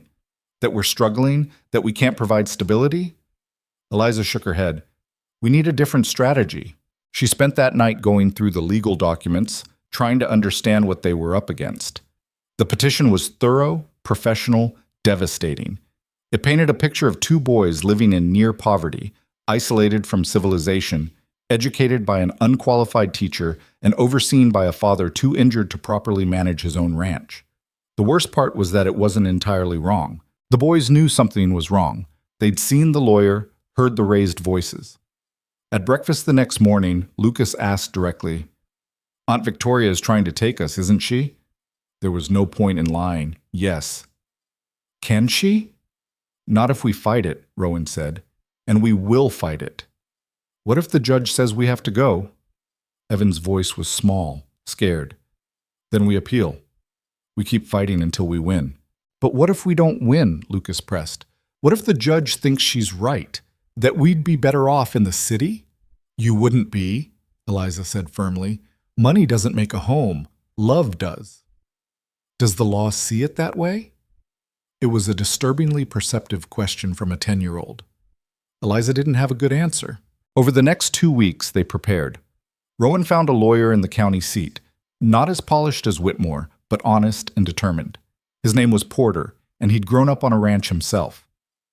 "This is going to be an uphill battle," Porter told them bluntly. "Mrs. Hale has money, social standing, and a compelling argument.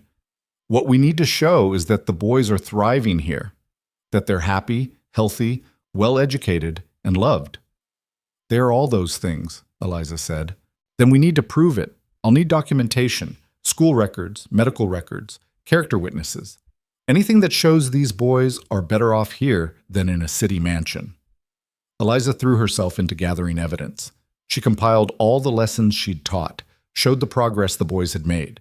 She got statements from Tom and the other ranch hands about the family dynamic. She documented everything she could think of, but she knew it might not be enough. The night before the hearing, neither she nor Rowan slept much. They sat in the parlor, talking in quiet voices, trying to prepare for every possibility.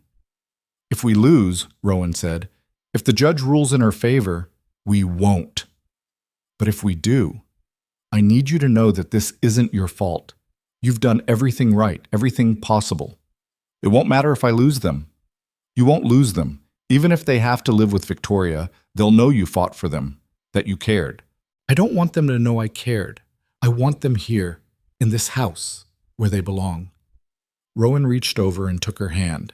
It was the most intimate gesture he'd made since their wedding day. "Whatever happens tomorrow, I want you to know something.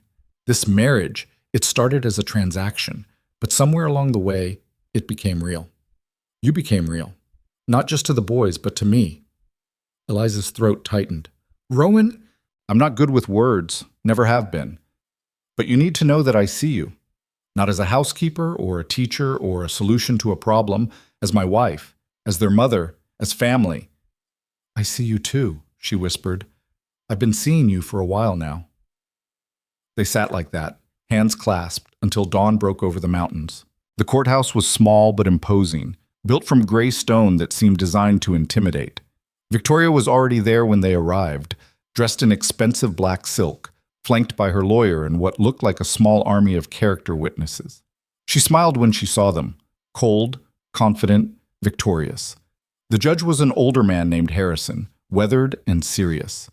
He took his seat, reviewed the documents, and called the hearing to order. Whitmore presented Victoria's case first. He was good, painting a picture of two boys living in harsh conditions, their education neglected, their opportunities limited.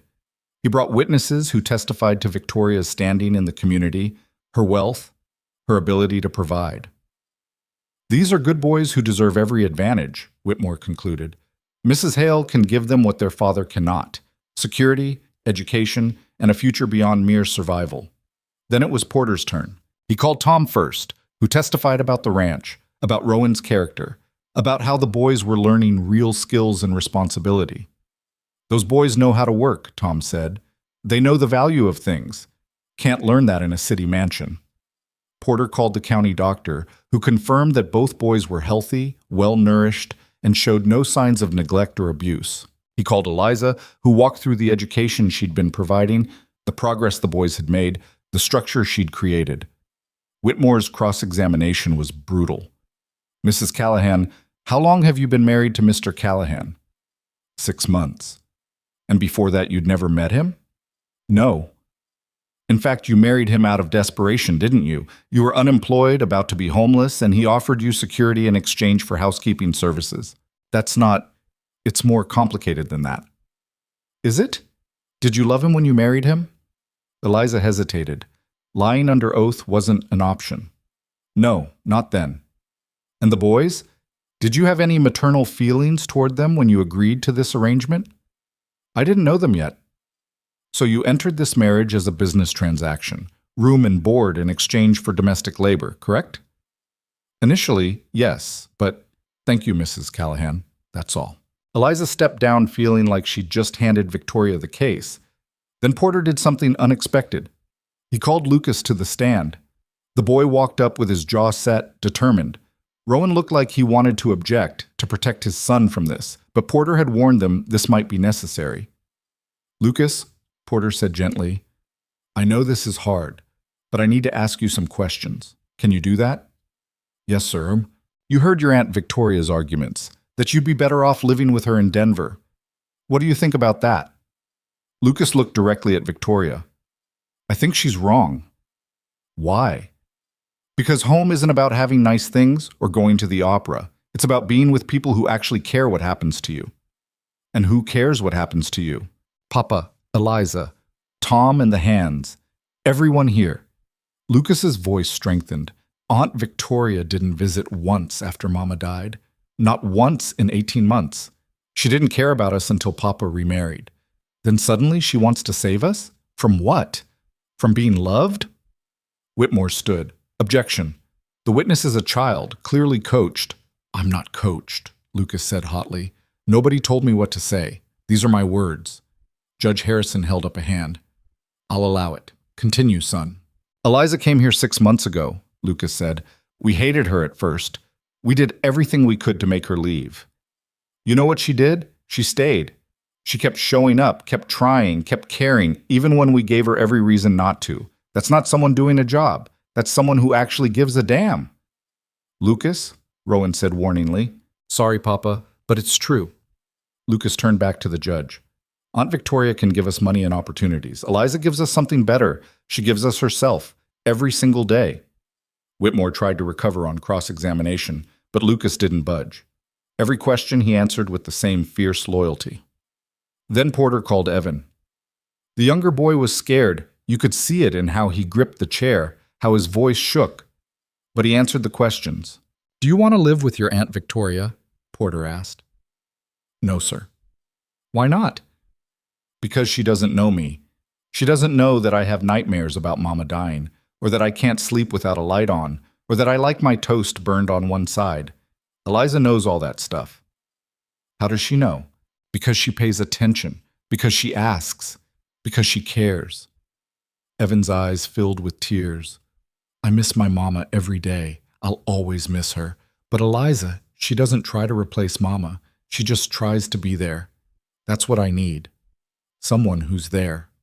When Evan stepped down, there wasn't a dry eye in the courtroom. Even Victoria looked shaken. Judge Harrison called for a recess. They waited in agony for 2 hours while he reviewed everything. When they reconvened, the judge looked tired. This has been one of the more difficult cases I've presided over, he began. Both parties clearly care about these boys. Both have compelling arguments. Eliza felt Rowan's hand find hers under the table. Mrs. Hale can provide material advantages that Mr. Callahan cannot match. That's undeniable. But the law is not solely concerned with material provision. It's concerned with the best interests of the child. Harrison looked at the boys.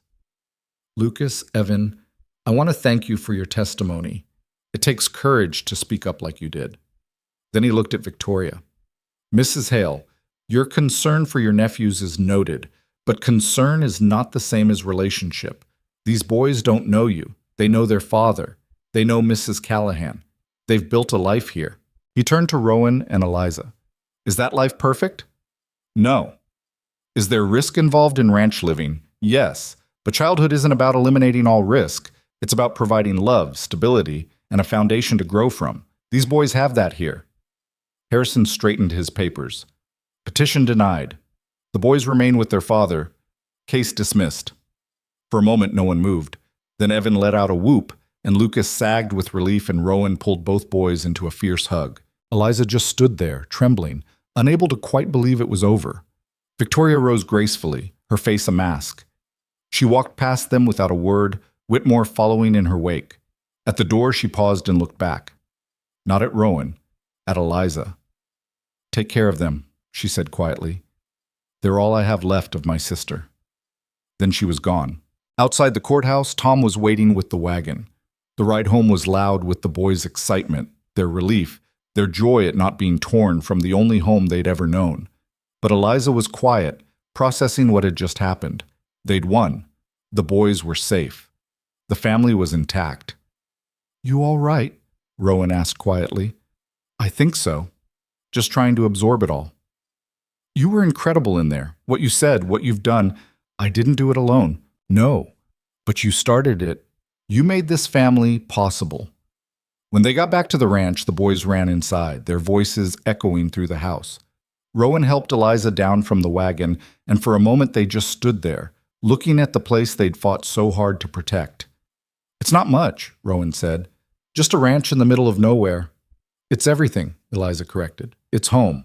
And for the first time since she'd arrived 6 months ago, that word felt completely, undeniably true. That night, after the boys had finally exhausted themselves celebrating and gone to bed, Eliza sat on the porch watching the stars emerge one by one over the mountains. The air was cool but not cold anymore, Spring was winning its battle with winter, slowly but surely. She heard the door open behind her, felt Rowan settle into the chair beside hers. They sat in silence for a while. It was the comfortable kind of silence that comes from not needing to fill every moment with words. "You know what I realized today?" Rowan said finally. "In that courtroom, when they were questioning you, tearing apart our marriage, trying to make it sound like some kind of business deal, it was a business deal. At the start. That's just it. It was.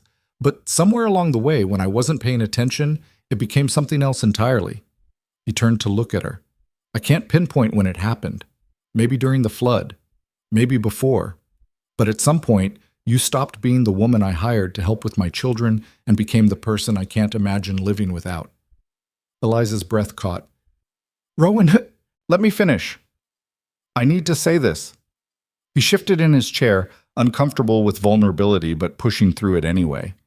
"Margaret was my first love. My only love, I thought. When she died, I was certain that part of me died too, that I'd never feel that way about anyone again, and I was fine with that. Or I told myself I was.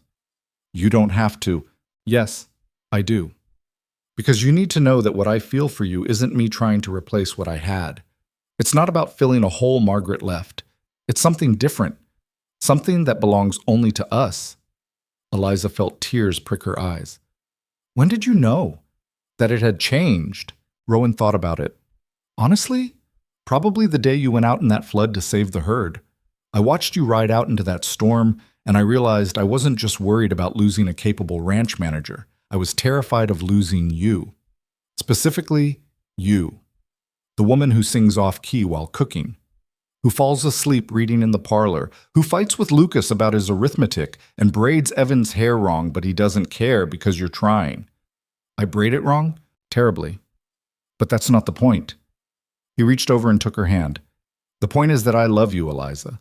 Not because you're convenient or helpful or good with my children, though you're all those things.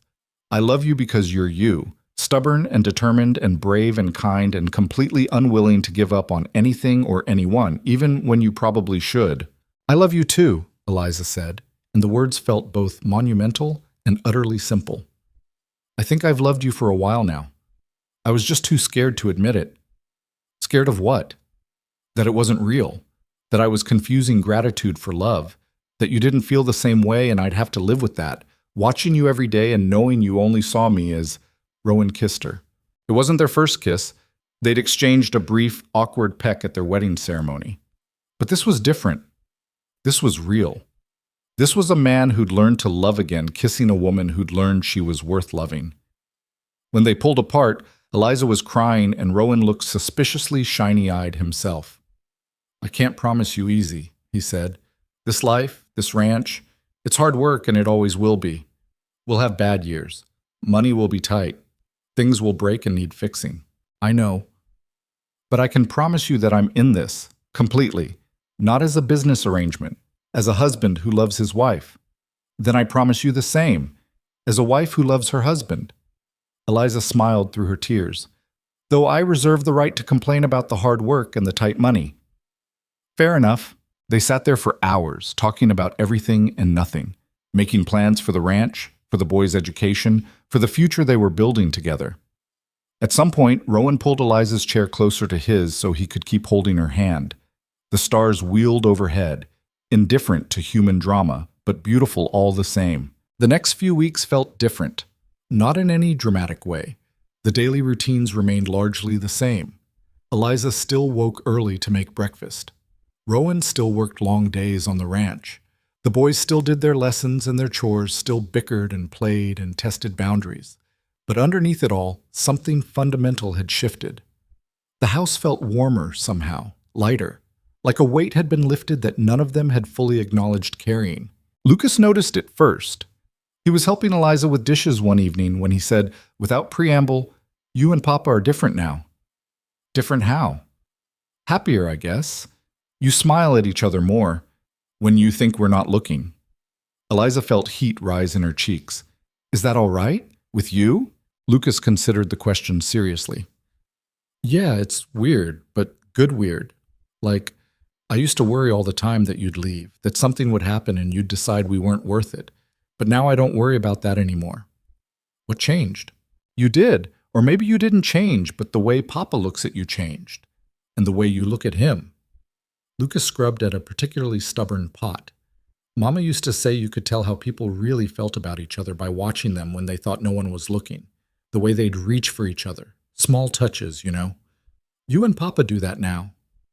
You're very observant for 10 years old. Almost 11, and I pay attention. He rinsed the pot, set it aside. I think Mama would have liked you. She would have been glad Papa found someone who makes him smile again. Eliza had to turn away to hide her tears. Thank you for saying that. It's true. And also, Lucas hesitated. I know I was awful to you at first. I said some mean things, did some mean things. I'm sorry about that. You were grieving. You're allowed to have been angry. Maybe, but you didn't deserve it. You just kept showing up anyway. He looked at her directly. That meant something. It still does. Eliza pulled the boy into a hug. He was getting tall enough that it was almost awkward, but he didn't pull away. I love you, she said. You know that, right? You and Evan both. Yeah, we know. Lucas's voice was muffled against her shoulder. We love you too. Even when we're being difficult. Especially when you're being difficult. That's when you need it most. Evan was simpler in his acceptance of the changes. He started calling Eliza Ma without any discussion or declaration. Just slipped it into conversation one day as if he'd always done it. Ma, can you help me with this reading? Eliza froze. Rowan, sitting across the kitchen, looked up sharply. Evan didn't seem to notice the reaction. This word is hard. How do you say it? Phenomenon, Eliza managed, her voice thick. Phenomenon, Evan repeated carefully. That's a weird word. It is. After Evan went back to his book, Rowan caught Eliza's eye. She saw her own emotion reflected there, joy and grief tangled together. Joy that Evan felt comfortable enough to give her that title. Grief for the woman who should have been there to hear it. That night, Eliza stood in the doorway of Evan's room, watching him sleep.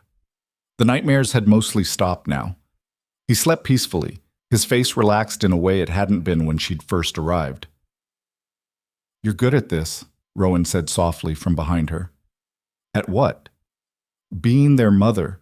You make it look natural. It doesn't feel natural. I'm making it up as I go. Isn't everyone? Eliza closed Evan's door gently. Did Margaret make it look natural? Margaret was terrified half the time, Rowan admitted.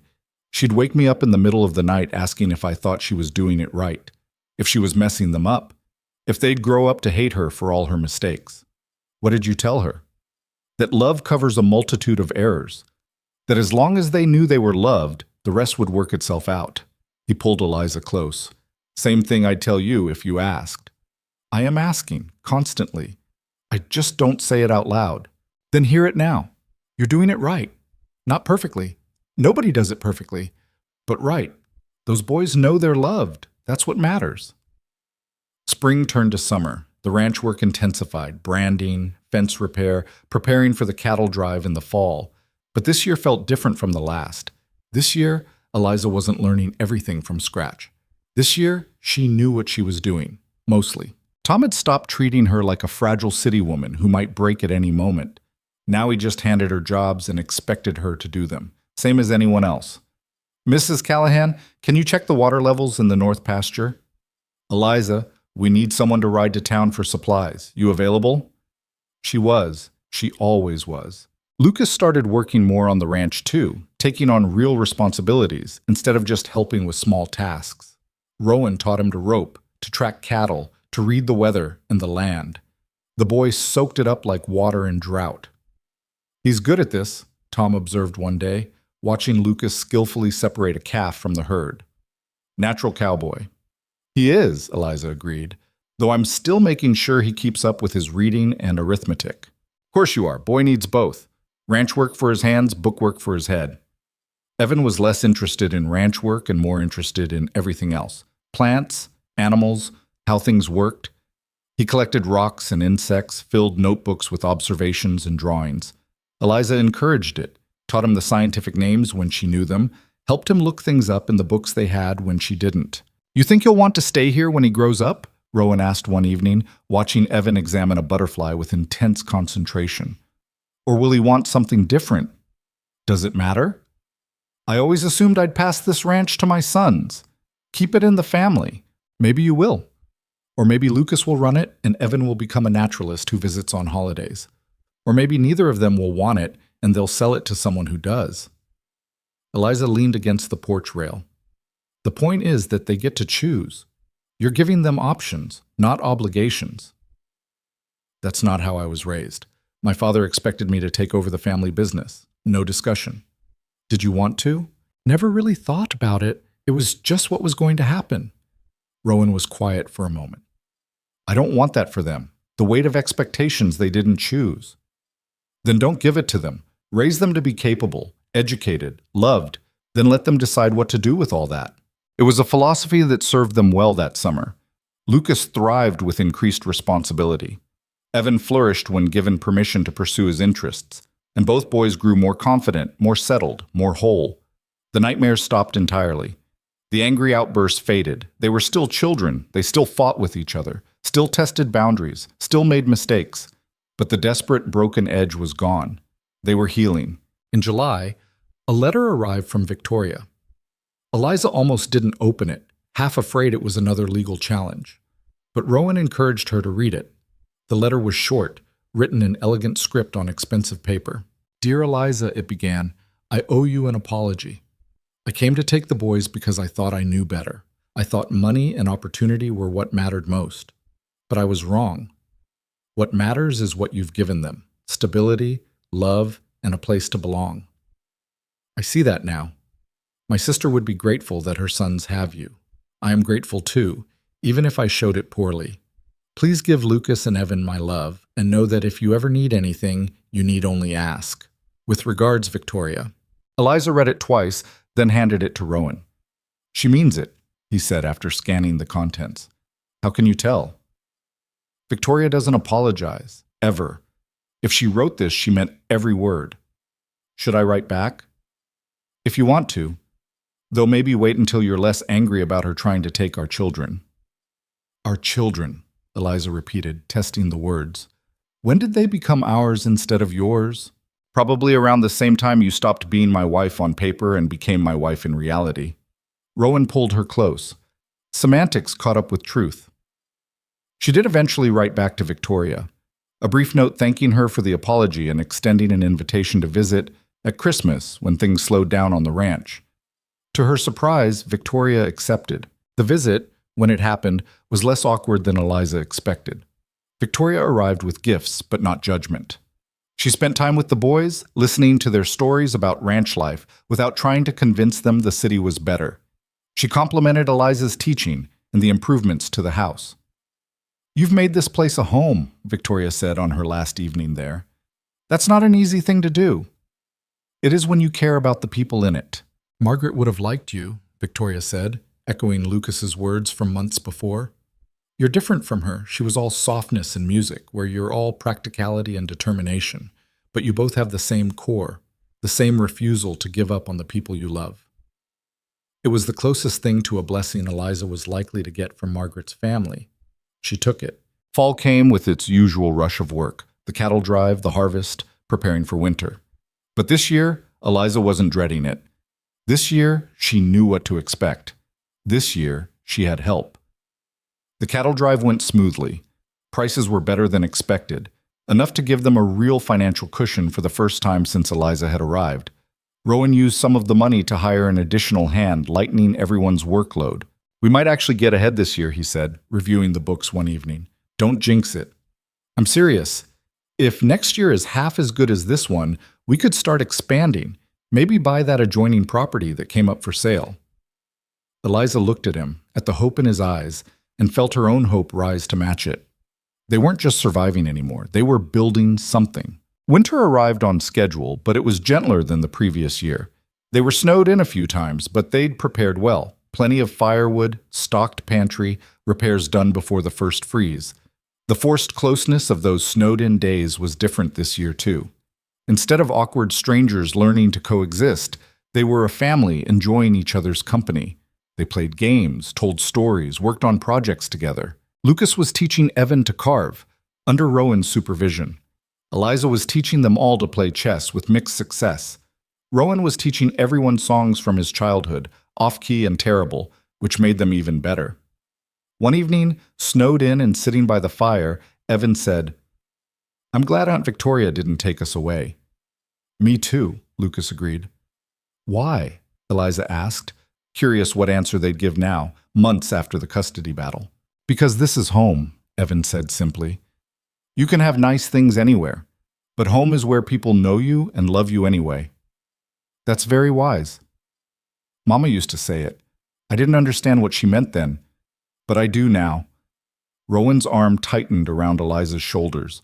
Lucas poked at the fire, sending up a shower of sparks. "You know what I think Mama would say if she was here?" Lucas said after a while. "What?" Rowan's voice was rough. "Thank you for taking care of them. For taking care of all of us, really. For not giving up even when we made it hard." Lucas looked at Eliza directly. "I think she'd say she's glad we have you." Eliza couldn't speak. She just nodded, tears streaming down her face. That night, after the boys were in bed, Rowan found Eliza standing at the window of their bedroom. Not the guest room she'd started in, but the room they now shared, having made that transition slowly and naturally over the summer months. "You all right?" "More than all right. I was just thinking about how different everything is from a year ago." "Different how?" "A year ago, I was packing up a dying school in a dying town, trying to figure out how to survive with $16 and no prospects. Now I'm standing in my own home, watching snowfall, with a family I love and a life I chose." She turned to face him. "That's not a small thing." "No, it's not." Rowan joined her at the window. "I was doing the same kind of thinking. A year ago I was drowning, couldn't reach my own sons, couldn't run my ranch, couldn't see a way forward. I married you because I was desperate and you were practical and it seemed like the only option." Not the most romantic origin story. Maybe not. But look what we built from it. 2 broken people and 2 broken children, somehow managing to put each other back together. He pulled her close. "That's worth more than romance. That's real." It is romantic, though, in its own way. The choosing each other every day kind of romance. I like that kind better anyway. The showy stuff never suited me. They stood at the window together, watching snow fall on the ranch they'd fought so hard to keep. The land stretched out before them, harsh and beautiful, unforgiving and home. Spring came again, as it always does. The cycle continued, planting, calving, all the work that came with a working ranch. But this spring felt different from all the others. This spring, Eliza planted a garden. Not just vegetables for the table, but flowers too. Impractical, beautiful flowers that served no purpose except to make the world a little prettier. Margaret's flowers, Lucas told her. His mother had tried to grow them, but they'd never taken well in the harsh soil. Eliza's didn't either at first. Most of them died, but a few survived, and the ones that did bloomed fiercely, stubbornly, refusing to be defeated by circumstance. She understood the feeling. On their 1-year anniversary, Rowan gave her a gift. A simple silver bracelet engraved with a date. "That's not our wedding date," Eliza observed. "No, it's the day I realized I loved you, the day of the flood, when you rode out into that storm and I understood I couldn't lose you." "You remembered the exact date?" "I remember everything about that day. The fear, the relief, the moment I knew my life had changed." He fastened the bracelet around her wrist. "I wanted you to have something that marked when this became real." Eliza touched the engraving gently. "I love it. And I love you. I love you too, even though you still can't braid Evan's hair properly." "I'm getting better." "You're really not." They were laughing when the boys found them, laughing and holding each other like they'd done it 1,000 times before. Which they had. 1,000 small moments of affection building into something larger than either of them alone. "Are you two being gross again?" Lucas asked, but he was smiling. "Probably," Rowan admitted. "Good. That means everything's normal." Lucas grabbed an apple from the bowl on the table. "Evan and I are going to check on the new calves. Back before supper. Take your coats. It's still cold in the evenings." "Yes, Ma." After they left, Eliza sat down at the kitchen table, the bracelet catching the light. Do you ever think about what would have happened if you hadn't come to Silver Falls that night? She asked Rowan. If you'd gone somewhere else, found someone else? All the time. And then I stopped thinking about it because it makes me too aware of how close I came to missing this, missing you. I think about it too. All the choices that had to line up perfectly. The school closing when it did. You needing help when you did. Me being desperate enough to say yes. You want to know what I think? Rowan sat across from her. I think we found each other because we were both brave enough to ask for help. You could have tried to make it on your own, pride be damned. I could have kept struggling alone. But we didn't. We reached out. And that made all the difference. That's the lesson in all this, isn't it? That asking for help isn't weakness. That accepting imperfect solutions is sometimes smarter than holding out for perfect ones. And that survival can turn into something beautiful if you let it. Rowan covered her hand with his. We started with survival, but we built love. That's not nothing. It wasn't nothing. It was everything. That summer, Eliza stood on the porch watching the boys work with their father, teaching Evan how to handle the horses he was still a little afraid of, while Lucas demonstrated a technique with easy confidence. The ranch stretched out before her, alive and working and theirs. She'd come here with nothing but a trunk and $16 and a desperate hope that she'd survive until spring. She'd been looking for shelter, for safety, for the bare minimum to keep her alive. Instead, she'd found purpose, family, love. Not the kind of love that came easily or without cost. They'd all paid for it, in fear, in grief, in the hard work of learning to trust again. But that's what made it valuable. They'd chosen it. Every day, in 100 small ways, they chose each other. The door opened behind her. Rowan's arms came around her waist, his chin resting on her shoulder. What are you thinking about? How lucky I am. How different my life could have been. You're not lucky. You're brave. There's a difference. Maybe I'm both. Definitely both. He kissed her temple. Come inside. Dinner needs starting, and I'm useless in the kitchen. You made perfectly good stew before I arrived. That was survival cooking. You actually make food taste like something. They went inside together, into the house that had become home, to make dinner for the family they'd built from desperation and determination and the stubborn refusal to give up on each other. Outside, the sun set over the mountains, painting the sky in shades of gold and orange and pink. The land was harsh, yes. Unforgiving, absolutely. But it was also beautiful, and it was theirs. Years later, when people asked Eliza about her marriage, she never knew quite how to explain it. How do you tell someone that the best thing in your life started as a business transaction? That you married a stranger and somehow ended up with a partner? That you went looking for survival and found love instead? But when she looked at Rowan, at the boys they'd raised who were growing into good men, at the ranch they'd built together, she understood something fundamental about life. The best things don't always come wrapped in pretty packages with clear labels. Sometimes they come disguised as last resort options, desperate bargains, choices made out of necessity rather than desire. The magic isn't in how you start. It's in what you build from that start. It's in the choosing to stay when leaving would be easier. It's in the decision to love what is rather than mourn what isn't. Eliza had married for survival, but she'd stayed for love. And in the end, that choice, made every single day in 1,000 different ways, was what transformed a cold transaction into the warmest, truest thing she'd ever known. That was the lesson.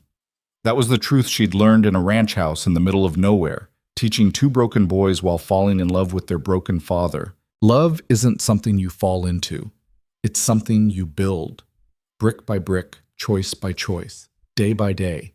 It's unglamorous and difficult and frustrating and absolutely worth every moment of struggle, because on the other side of that struggle is home, real, solid, earned home, the kind you fight for, the kind that fights for you right back. And there's no force in the world stronger than that.